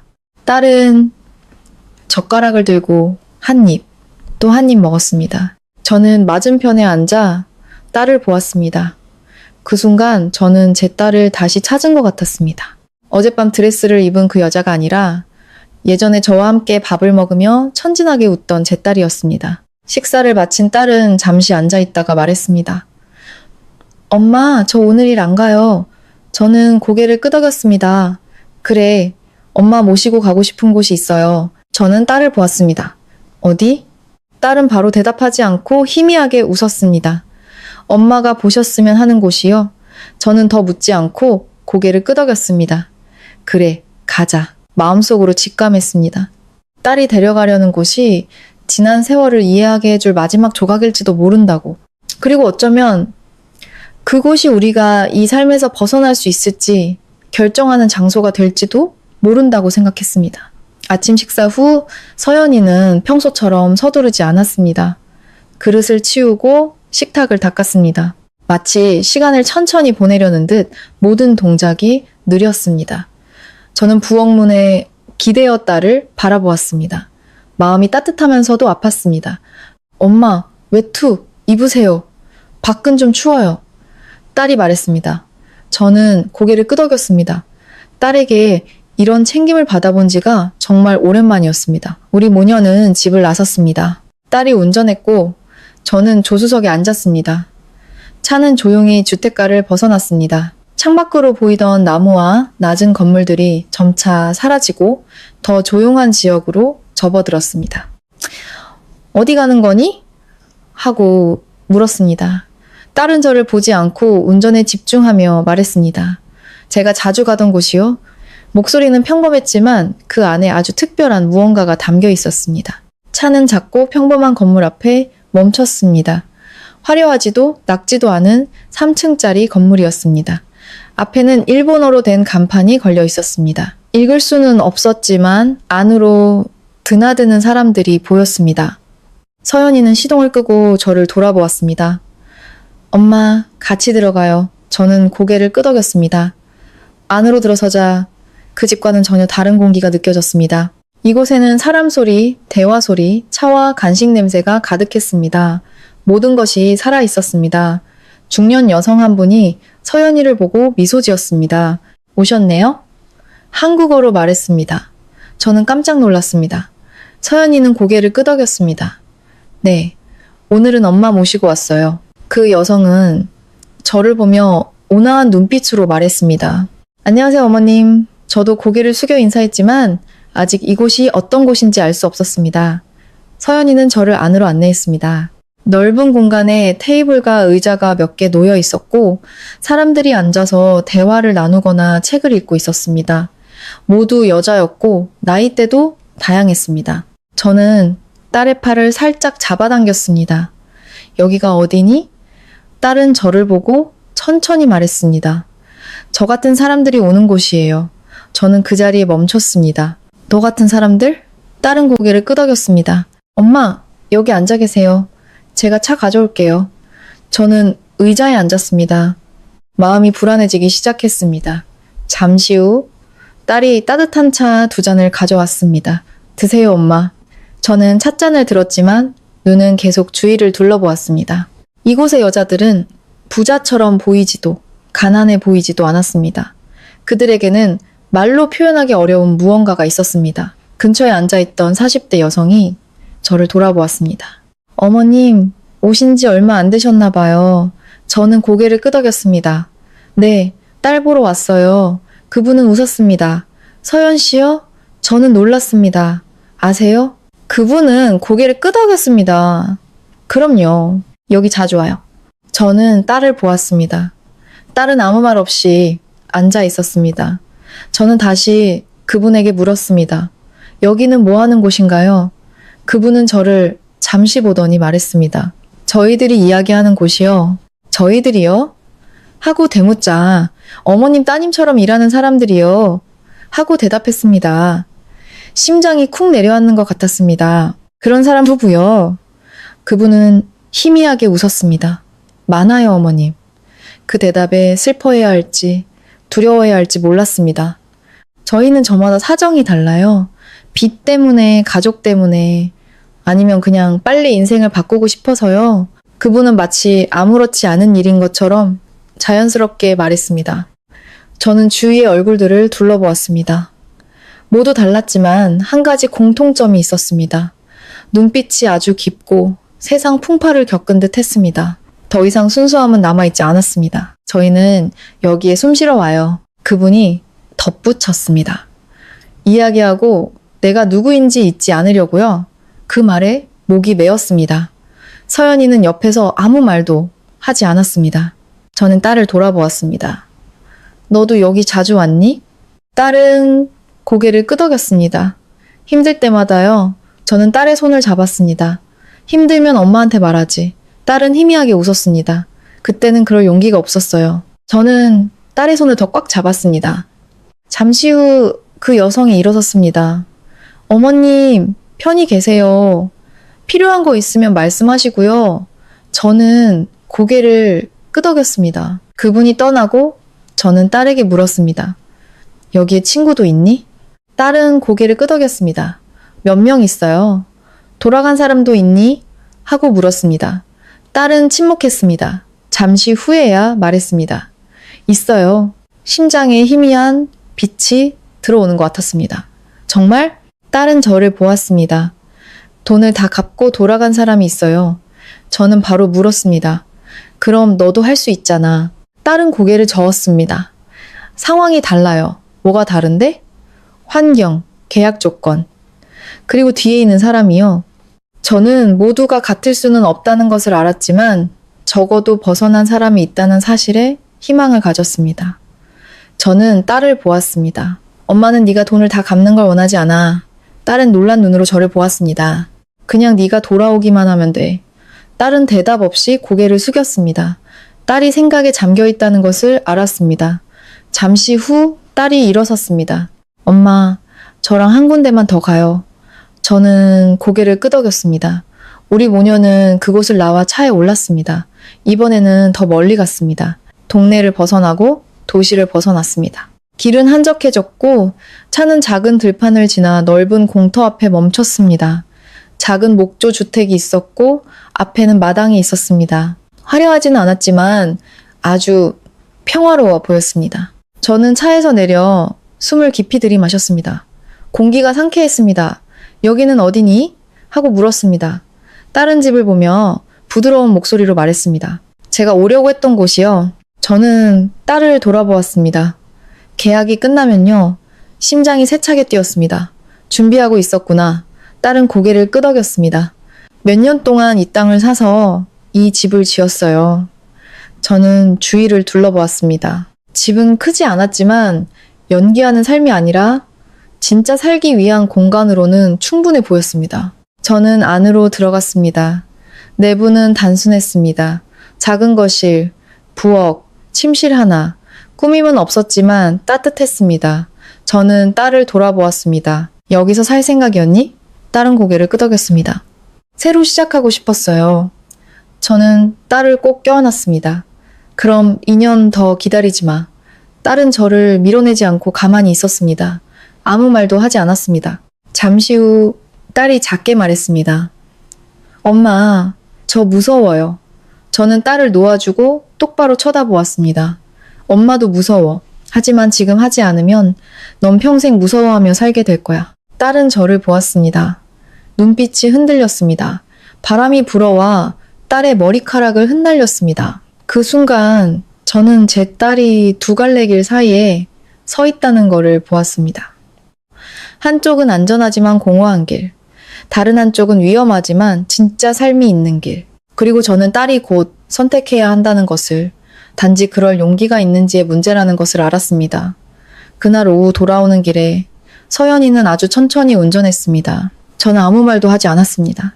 우리 모녀는 오늘 보고 들은 것들 이후에 내리는 결정이 결코 서둘러서는 안 된다는 것을 알고 있었습니다. 하지만 침묵이 길어질수록 저는 한 가지를 분명히 느꼈습니다. 딸아이가 경계선 위에 서 있다는 것을, 한 걸음만 내디디면 모든 것이 달라질 것이라는 것을, 차가 집 앞에 멈췄을 때 저는 무언가 잘못되었다는 것을 직감했습니다. 아침에 나설 때와 달리 대문이 활짝 열려 있었습니다. 마당에는 낯선 검은색 세단이 주차되어 있었습니다.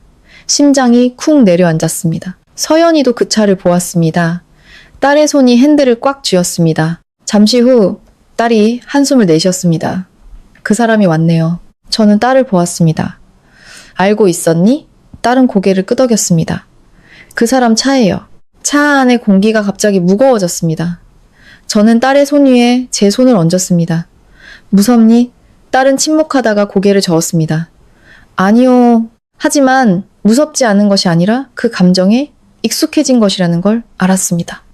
우리 모녀는 차에서 내렸습니다. 저는 딸 옆에서 천천히 걸었지만 마음속으로는 분명히 알았습니다. 이번에는 이전과 다를 것이라는 것을. 문을 열자 그가 거실에 앉아 있었습니다. 여전히 그 양복 차림, 꼿꼿한 자세였지만 이번에는 눈빛이 달랐습니다. 어제처럼 평온하지 않고 날카로웠습니다. 어디 갔다 오나? 그는 서연이를 보자마자 물었습니다. 인사도 서론도 없었습니다. 딸은 멈춰서서 피하지 않았습니다. 엄마 모시고 다녀왔습니다. 보고도 없이 제 사적인 일입니다. 짧은 대화였지만 그 안에는 팽팽한 긴장감이 흘렀습니다. 저는 옆에 서서 끼어들지 않았지만 오늘의 딸은 다르다는 것을 느꼈습니다. 어젯밤처럼 조심스러워하지 않고 더 단단해져 있었습니다. 그가 일어나 더 가까이 다가왔습니다. 계약서를 잊었나? 목소리는 높지 않았지만 차가웠습니다. 서연이는 똑바로 쳐다보았습니다. 잊지 않았습니다. 그럼 뭘 해야 하는지 알 텐데 오늘은 아닙니다. 아주 단호한 대답이었습니다. 심장이 세차게 뛰었습니다. 딸아이가 한계를 시험하고 있었습니다. 그는 몇 초간 침묵하다가 저를 돌아보았습니다. 무슨 말을 했습니까? 저는 피하지 않았습니다. 어미로서 해야 할 말을 했을 뿐입니다.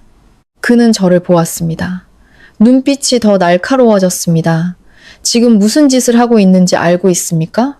저는 고개를 끄덕였습니다. 알고 있습니다. 따님을 계약 위반으로 몰고 있는 겁니다. 저는 제 딸이 사람답게 살도록 돕고 있는 겁니다. 공기가 팽팽하게 당겨졌습니다. 잠시 아무도 말이 없었습니다. 이내 그가 희미하게 웃었습니다. 감정 없는 미소였습니다. 이 일이 그렇게 간단하다고 생각하십니까? 저는 대답하지 않고 그를 똑바로 쳐다보았습니다. 그는 서연이를 향해 돌아섰습니다. 너도 그렇게 생각하나? 딸은 침묵하다가 말했습니다. 저는 이제 할 만큼 했다고 생각합니다. 그 말은 돌아올 수 없는 다리를 건너는 것과 같았습니다. 그는 눈도 깜빡이지 않고 딸을 보았습니다. 그만두고 싶다는 건가? 딸은 바로 대답하지 않았지만 이내 가볍게 고개를 끄덕였습니다. 아주 작지만 분명한 끄덕임이었습니다. 저는 옆에 서서 심장이 멎는 것 같았습니다. 두려워서가 아니라 이 순간부터 모든 것이 예전과 같지 않을 것임을 알았기 때문입니다. 그는 화를 내거나 소리치지 않았습니다. 그저 조용히 서 있다가 말했습니다. 그게 무슨 의미인지 알고 있나? 알고 있습니다. 준비는 되어 있나? 준비하고 있습니다. 피하지 않는 대답이었습니다. 그는 딸을 몇 초 더 보더니 등을 돌려 문으로 향했습니다. 가기 전에 그는 멈춰서서 아주 작지만 저를 온몸이 차갑게 만드는 한마디를 했습니다. 3개월. 문이 닫혔습니다. 저는 망연자실했습니다. 3개월이라니 무슨 말이니? 하고 물었습니다. 서연이는 바로 대답하지 않고 그가 사라진 방향을 쳐다보았습니다. 잠시 후에야 말했습니다. 제게 3개월을 준 거예요. 뭘 하라고? 결정하라고요. 저는 이해할 수 없었습니다. 무슨 결정? 딸은 저를 돌아보았습니다. 눈빛이 아주 분명했습니다. 계속할지 아니면 끝낼지. 심장이 세차게 뛰었습니다. 그럼 끝낼 수 있다는 거니? 딸은 고개를 저었습니다. 그렇게 간단하지 않아요. 그럼 3개월은 왜? 딸은 한숨을 내쉬었습니다. 제가 준비할 시간이요? 저는 이해했습니다. 돈을 준비하고 서류를 준비하고 다시는 묶이지 않기 위해 모든 것을 준비하라는 뜻이었습니다. 저는 딸을 보았습니다. 충분하니? 딸은 대답하지 않고 침묵했습니다. 아직 부족하다는 뜻이라는 걸 알았습니다. 저는 다가가 딸의 손을 잡았습니다. 다 갖출 필요 없어. 딸은 저를 보았습니다. 그저 원하기만 하면 돼. 딸은 희미하게 웃었습니다. 엄마, 이건 원한다고 되는 일이 아니에요. 저는 고개를 끄덕였습니다. 하지만 원하지 않으면 절대로 안 되지. 딸은 침묵하다가 작게 말했습니다. 엄마, 저 무서워요. 저는 딸의 손을 꽉 잡았습니다. 엄마도 무서워. 하지만 엄마가 여기 있잖니. 딸은 저를 보았습니다. 눈빛이 부드러워졌습니다. 3개월. 딸이 반복했습니다. 3개월 안에 결정해야 해요. 저는 고개를 끄덕였습니다. 그럼 우리 그 3개월 동안 뭘 할까? 벗어나야죠. 공기는 더 이상 긴장되지 않았습니다. 아주 분명한 무언가가 생겼습니다. 하나의 방향. 쉽지 않지만 갈 수 있는 길. 서연이는 저를 보고 가볍게 고개를 끄덕였습니다. 더 이상 말은 없었지만 저는 딸이 선택했다는 것을 알았습니다. 단지 앞길이 평탄하지 않을 것이고 그 3개월이 우리 모녀의 인생을 바꿔놓을 것이라는 것을 예감했습니다. 3개월. 말로만 들으면 짧지만 직접 겪어보니 얼마나 긴 시간인지 알게 되었습니다. 바로 다음 날부터 서연이는 완전히 달라졌습니다.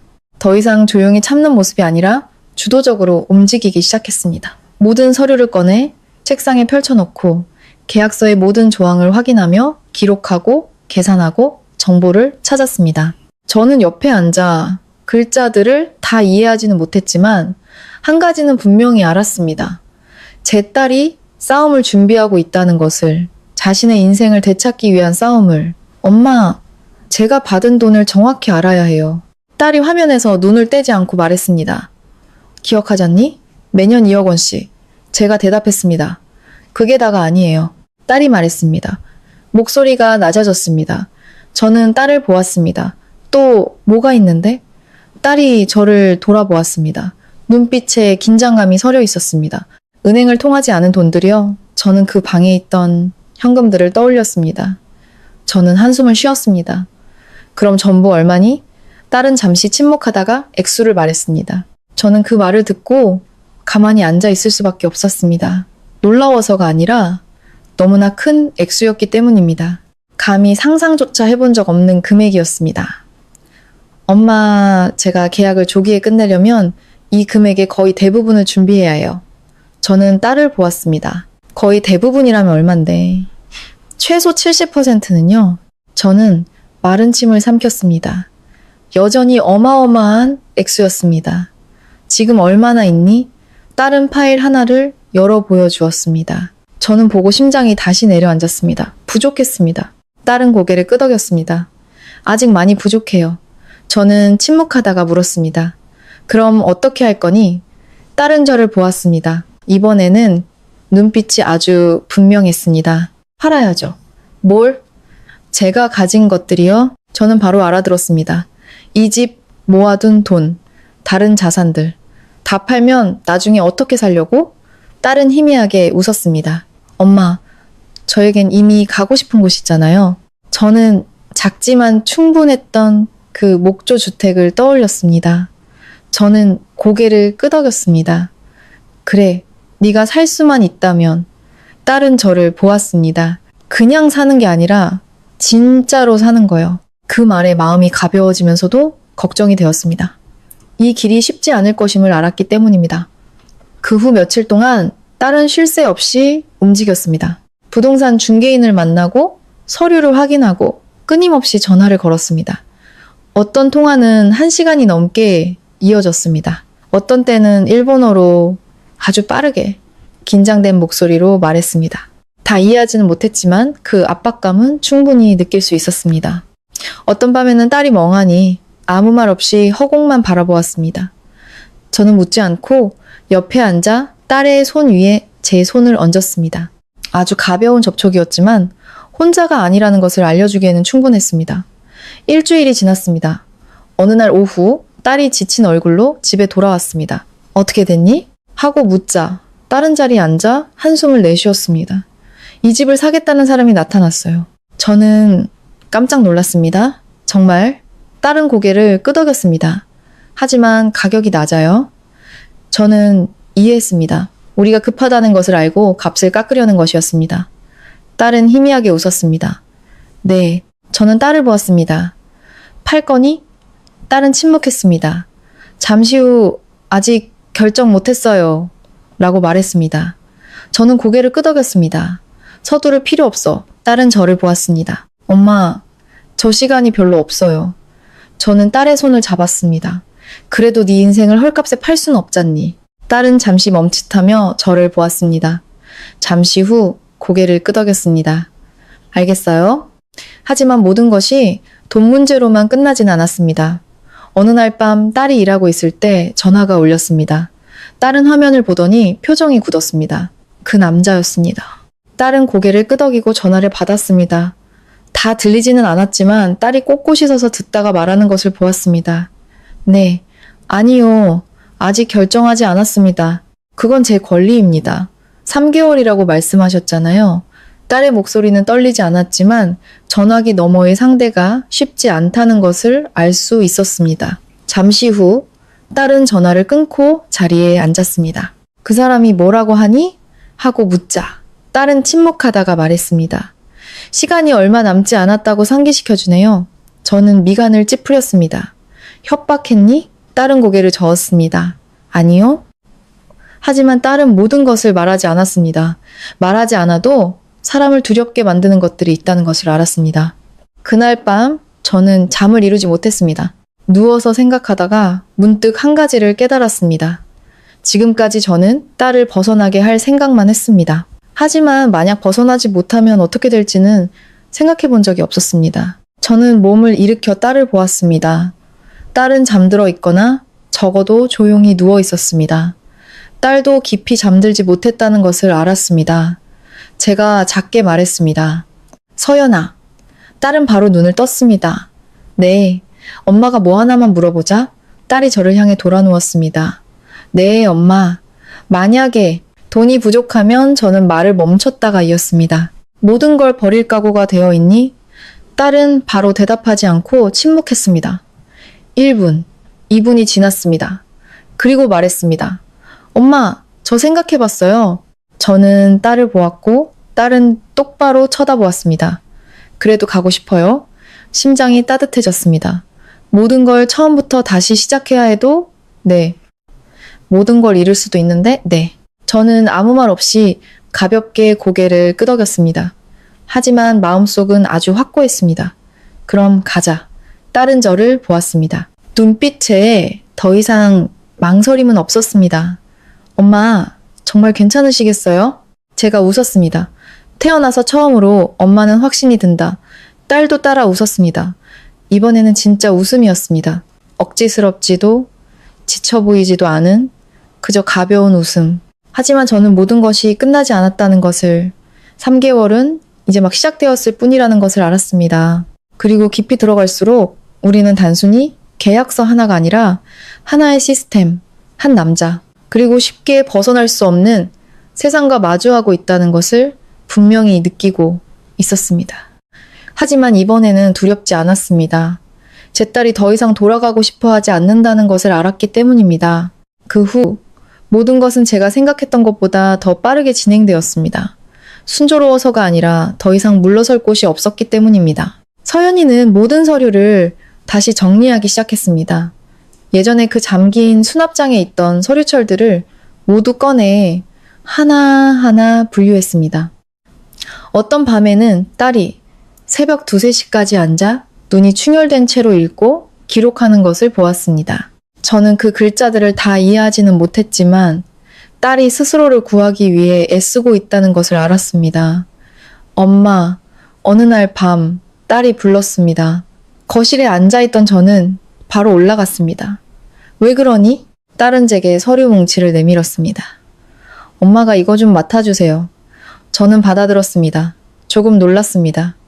이게 뭐니? 계약서 사본이랑 몇 가지 중요한 서류들이에요. 저는 딸을 보았습니다. 왜? 엄마한테 주니? 딸은 제 눈을 똑바로 쳐다보았습니다. 혹시 무슨 일이 생길까 봐요. 심장이 쿵 내려앉았습니다. 무슨 일? 딸은 바로 대답하지 않고 그냥 맡아주세요 라고만 말했습니다. 저는 더 묻지 않고 고개를 끄덕이며 서류를 받았지만 마음속에는 분명한 불안감이 싹트기 시작했습니다. 2주가 지났습니다. 집이 변하기 시작했습니다. 더 이상 예전처럼 완벽하지 않았습니다. 일부지만 포장되었고 일부는 밖으로 나갔습니다. 공기는 더 이상 차갑지 않았고 곧 떠날 꽃처럼 어수선했습니다. 어느 날 오후 집을 보러 온 사람이 있었습니다. 젊은 부부였습니다. 그들은 집 안을 둘러보며 이것저것 묻고 꼼꼼히 살폈습니다. 저는 한쪽에서 서연이가 그들과 이야기하는 것을 보았습니다. 목소리는 차분하고 분명했습니다. 예전에 제가 알던 딸이 아니라 거래에 익숙한 사람처럼 보였습니다. 그들이 떠난 후 어떻게 됐니? 하고 물었습니다.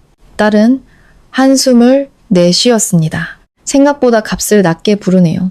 저는 딸을 보았습니다. 어떻게 할 거니? 딸은 침묵하다가 말했습니다. 아직 고민 중이에요. 저는 고개를 끄덕였습니다.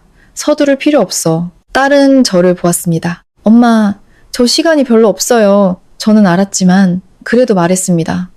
시간이 없어도 결정은 제대로 해야지. 딸은 아무 말도 하지 않았지만 제 말을 듣고 있다는 것을 알았습니다. 그날 밤 또 전화가 울렸습니다. 이번에는 딸이 밖으로 나가지 않고 제 앞에서 바로 전화를 받았습니다. 여보세요. 전화기 너머의 소리는 들리지 않았지만 딸의 표정이 점점 굳어지는 것을 보았습니다. 아니요, 아직 아무것도 서명하지 않았습니다. 저는 합의대로 하고 있을 뿐입니다. 굳이 상기시켜 주시지 않아도 됩니다. 딸의 목소리는 평정을 유지했지만 속은 편치 않다는 것을 알았습니다. 잠시 후 딸은 전화를 끊었습니다. 그 사람이니? 하고 묻자 딸은 고개를 끄덕였습니다. 제가 집 파는 걸 알고 있어요. 저는 깜짝 놀랐습니다. 어떻게 알았을까? 딸은 씁쓸하게 웃었습니다. 여기서는 비밀이 없어요. 저는 이해했습니다. 그 같은 사람이 알고자 하면 알 수 있을 겁니다. 뭐라고 하니? 다시 생각해보라고 하네요. 또? 딸은 침묵하다가 말했습니다. 제가 떠나면 아무것도 남지 않을 거라고 했어요. 저는 주먹을 쥐었습니다. 협박하는구나. 딸은 고개를 저었습니다. 협박이 아니라 상기시켜주는 거예요. 저는 아무 말도 하지 않았지만 이 일이 단순히 돈 문제가 아니라 권력의 문제라는 것을 분명히 깨달았습니다. 그날 밤 저는 불도 켜지 않은 채 거실에 혼자 앉아 있었습니다. 창문으로 들어오는 빛에 의지에 많은 생각을 했습니다. 그리고 문득 한 가지를 깨달았습니다. 지금까지 우리는 벗어날 생각만 했지. 벗어난 후에는 어떻게 될지 생각해보지 않았습니다. 저는 일어나 딸의 방으로 가문을 두드렸습니다. 서연아, 아직 안 자니? 네, 아직요? 저는 안으로 들어갔습니다. 딸은 침대에 앉아 베개를 안고 저를 보고 있었습니다. 엄마, 저는 자리에 앉았습니다. 나중에 대해서 생각해 본 적 있니? 딸은 잠시 멈칫했습니다. 나중이라니요, 엄마? 네가 떠난 후에 말이야. 딸은 침묵했습니다. 잠시 후 말했습니다. 한국에 돌아가고 싶어요. 저는 고개를 끄덕였습니다. 그리고 딸은 저를 보았습니다. 작은 가게를 열고 싶어요. 저는 희미하게 웃었습니다. 무슨 가게? 식당이요? 저는 딸을 보았습니다. 아직도 요리하는 게 좋니? 딸은 고개를 끄덕였습니다. 네? 마음이 따뜻해졌습니다. 엄마가 도와줄게. 딸이 웃었습니다. 엄마는 그냥 계산만 하시면 돼요. 저도 따라 웃었습니다. 정말 오랜만에 우리 모녀는 이렇게 가벼운 대화를 나누었습니다. 하지만 이내딸의 표정이 다시 어두워졌습니다.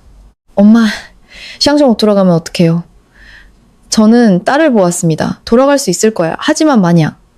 제가 말을 잘랐습니다. 만약은 없어. 딸은 놀란 눈으로 저를 보았습니다. 저는 천천히 말했습니다. 여기까지 온 너라면 앞으로도 계속 갈 수 있을 거야.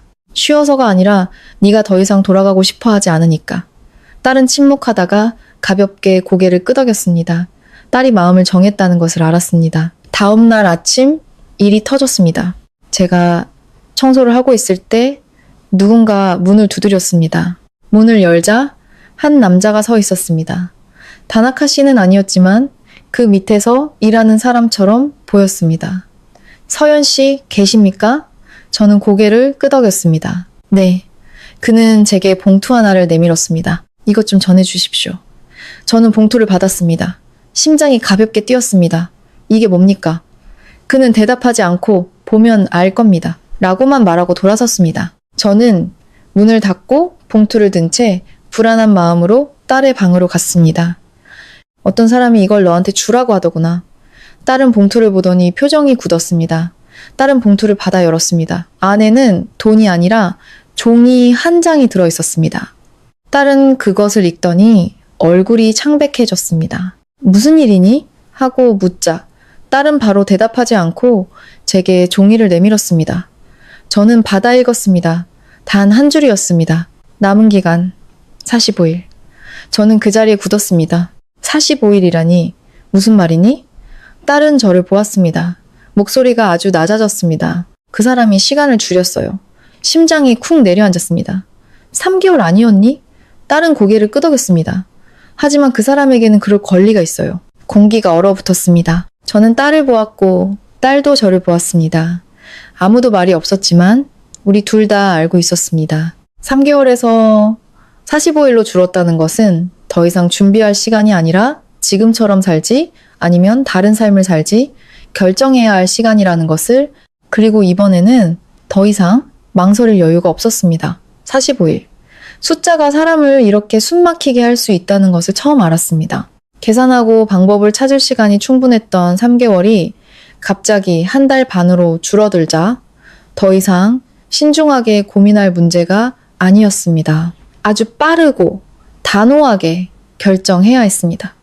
서연이는 그 종이를 읽고 한참을 멍하니 서 있었습니다. 저는 딸의 가쁜 숨소리, 하얗게 질리도록 꽉 쥔 주먹을 똑똑히 보았습니다. 엄마, 딸이 쉰 목소리로 불렀습니다. 저는 가까이 다가갔습니다. 이제 시간이 정말 없어요. 저는 고개를 끄덕였습니다. 그래, 안다. 딸은 저를 돌아보았습니다. 눈빛에 공포가 서려 있었습니다. 제 시간에 못할까봐 무서워요. 저는 딸의 어깨에 손을 얹었습니다. 해보지도 않고 어떻게 아니? 딸은 침묵하다가 심호흡을 한번 했습니다. 당장 팔아야겠어요. 저는 이해했습니다. 더 이상 죗값을 받기를 고집하거나 더 좋은 구매자를 기다릴 여유가 없었습니다. 오직 빠르고 충분한 선택만이 남았습니다. 그래, 팔자. 저는 망설임 없이 말했습니다. 딸은 제가 그렇게 빨리 동의할 줄 몰랐다는 듯 저를 보았습니다. 엄마, 값을 낮게 팔면 제가 말을 잘랐습니다. 우리가 필요한 건 높은 가격이 아니라 떠나는 거야. 딸은 저를 보았습니다. 눈빛이 부드러워졌습니다. 네.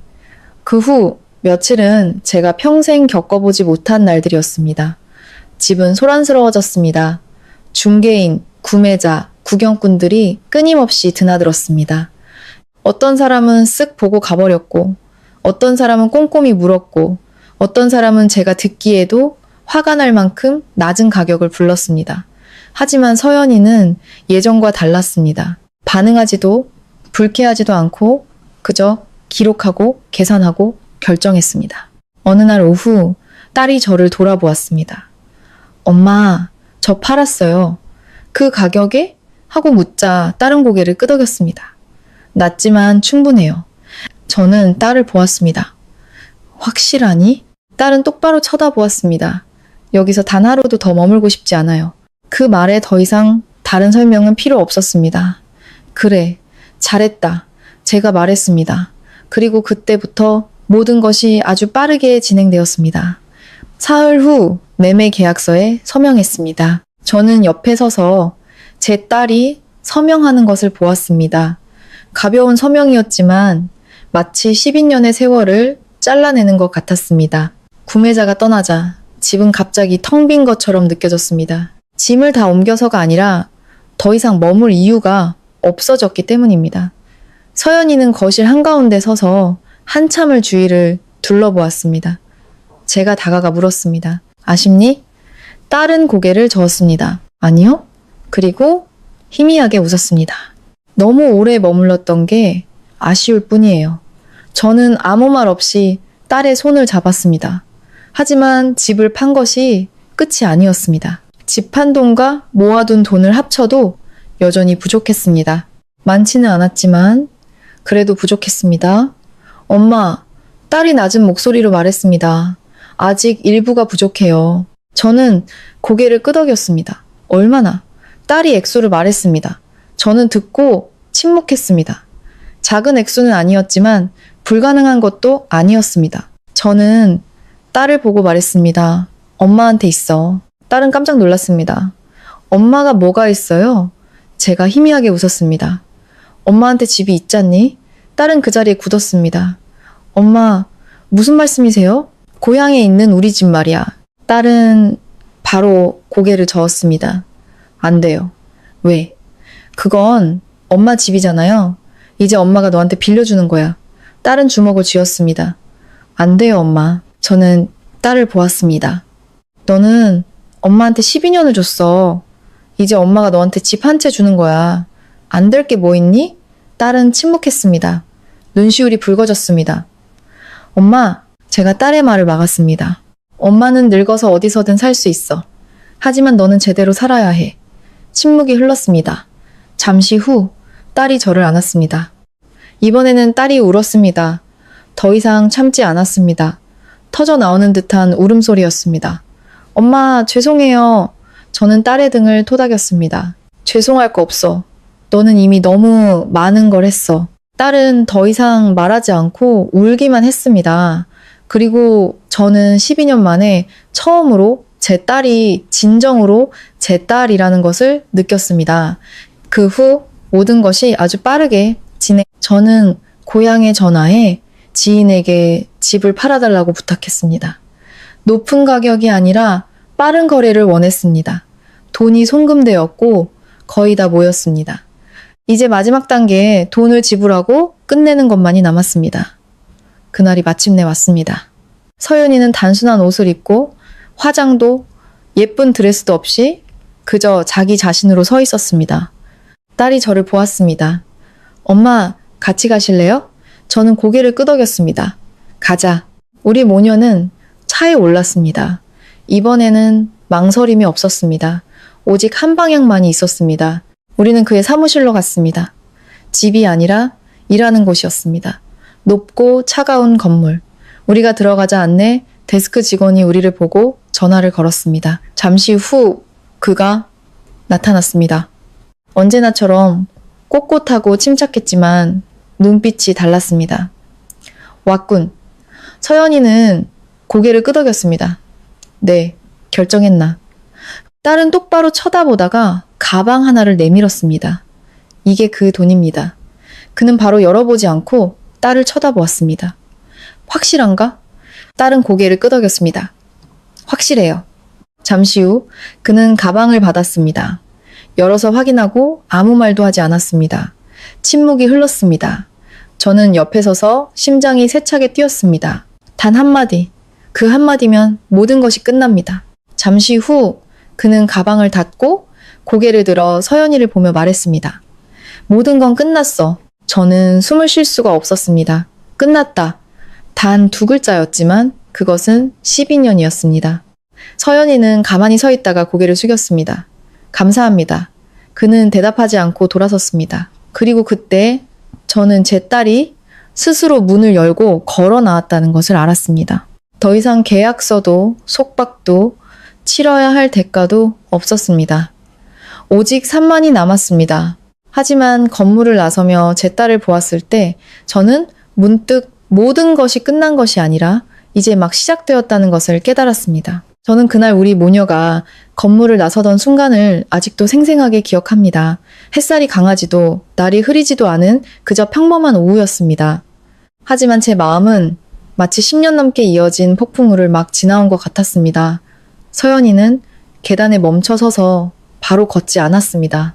고개를 들어 깊이 숨을 들이마시고 몇 초간 눈을 감았습니다. 저는 옆에서 아무 말도 하지 않았습니다. 어떤 것들은 오직 스스로 놓아줄 수 있다는 것을 알았기 때문입니다.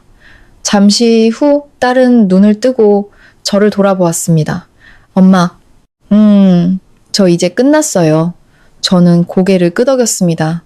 그래, 끝났다. 끝났다는 두 글자는 가볍고도 무거웠습니다. 마침내 끝났기에 가볍고 그 끝을 위해 너무나 많은 세월과 보이지 않는 상처를 대가로 치렀기에 무거웠습니다. 우리는 더 이상 그 집으로 돌아가지 않았습니다. 돌아갈 이유도 없었죠.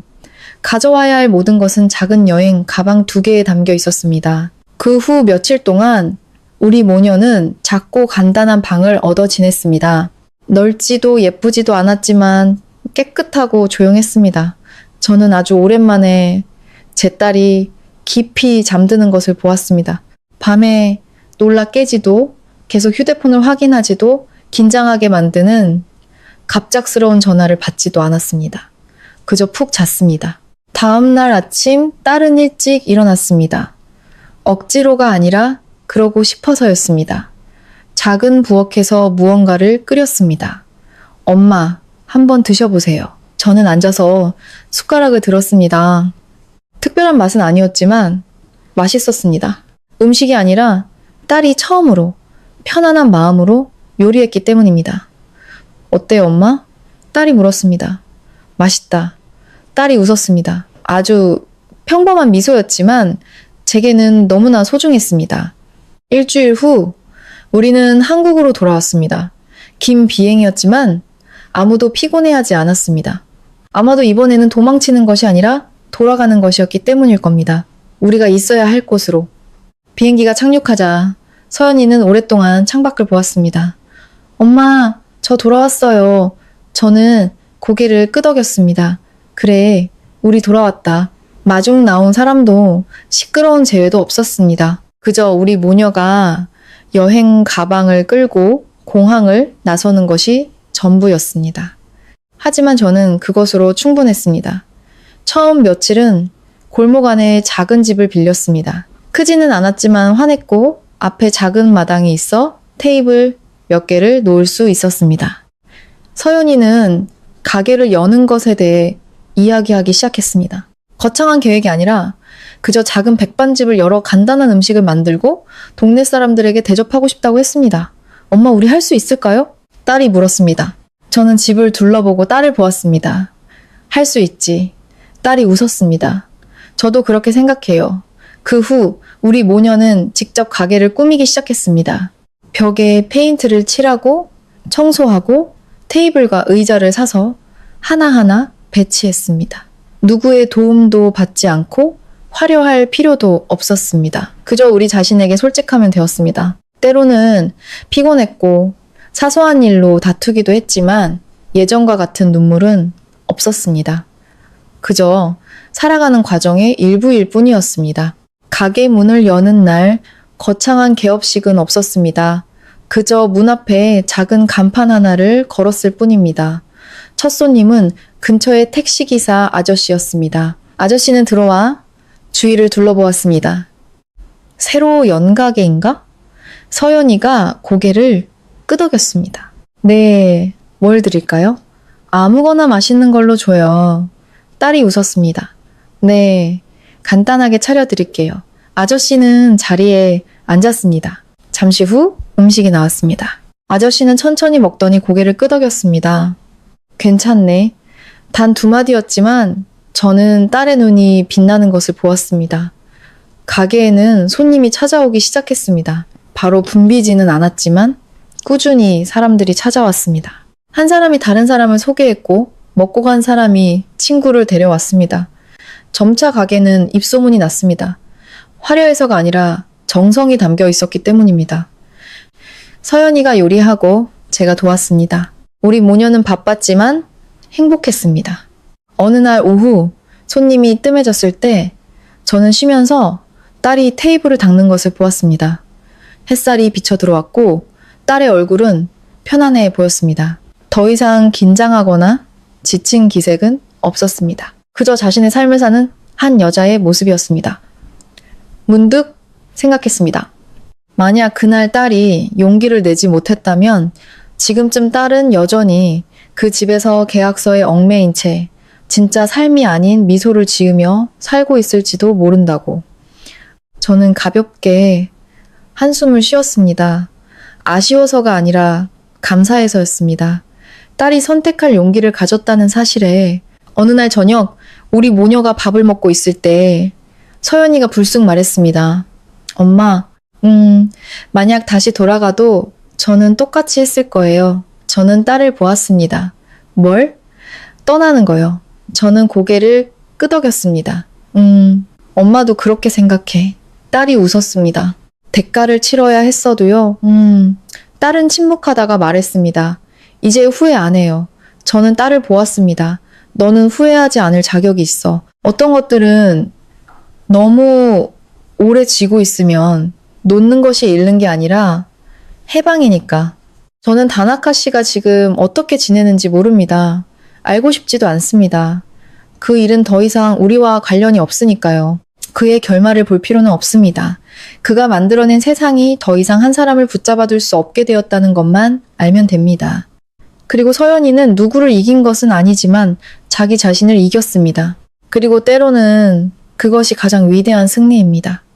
우리 모녀의 삶이 갑자기 부유해지지는 않았지만 충분합니다. 먹고 살고 웃기에 충분합니다. 손님이 많은 날도 적은 날도 있지만 억지로 버텨야 하는 날은 단 하루도 없습니다. 어느 날 아침 제가 마당을 쓸고 있을 때 한 단골 손님이 말했습니다. 따님이 참 착하고 야무져요. 제가 웃었습니다. 네, 야무지죠. 하지만 마음속으로는 알고 있었습니다. 딸의 가장 큰 장점은 요리 실력이 아니라 더 이상 자신에게 속하지 않은 곳에서 걸어 나올 용기가 있었다는 점이라는 것을. 이 이야기는 강한 여성에 대한 이야기가 아닙니다. 한때 약했고 받아들였고 견뎠지만 마침내 변화를 선택한 한 여성에 대한 이야기입니다. 누구나 할 수 있는 일은 아닐 겁니다. 하지만 일단 해내면 인생은 달라집니다. 더 쉬워지는 것이 아니라 더 진실해집니다. 모든 것이 끝난 후에 한마디를 남길 수 있다면 아마도 이것일 겁니다. 아무도 당신이 더 이상 살고 싶지 않은 삶에 당신을 붙잡아둘 권리는 없습니다. 그 대가가 아무리 크더라도 자유는 그럴 만한 가치가 있습니다. 그리고 당신이 용기를 내어 걸어 나왔을 때 당신은 자신이 생각했던 것만큼 약하지 않다는 것을 깨닫게 될 겁니다. 단지 그전에는 시도해보지 않았을 뿐입니다.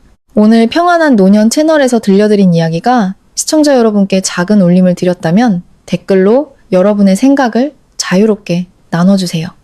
그리고 이처럼 마음 따뜻한 이야기들이 여러분의 오후에 작은 위로가 된다면 채널을 구독하시고 더 많은 의미 있는 이야기들을 함께 들어주세요. 감사합니다.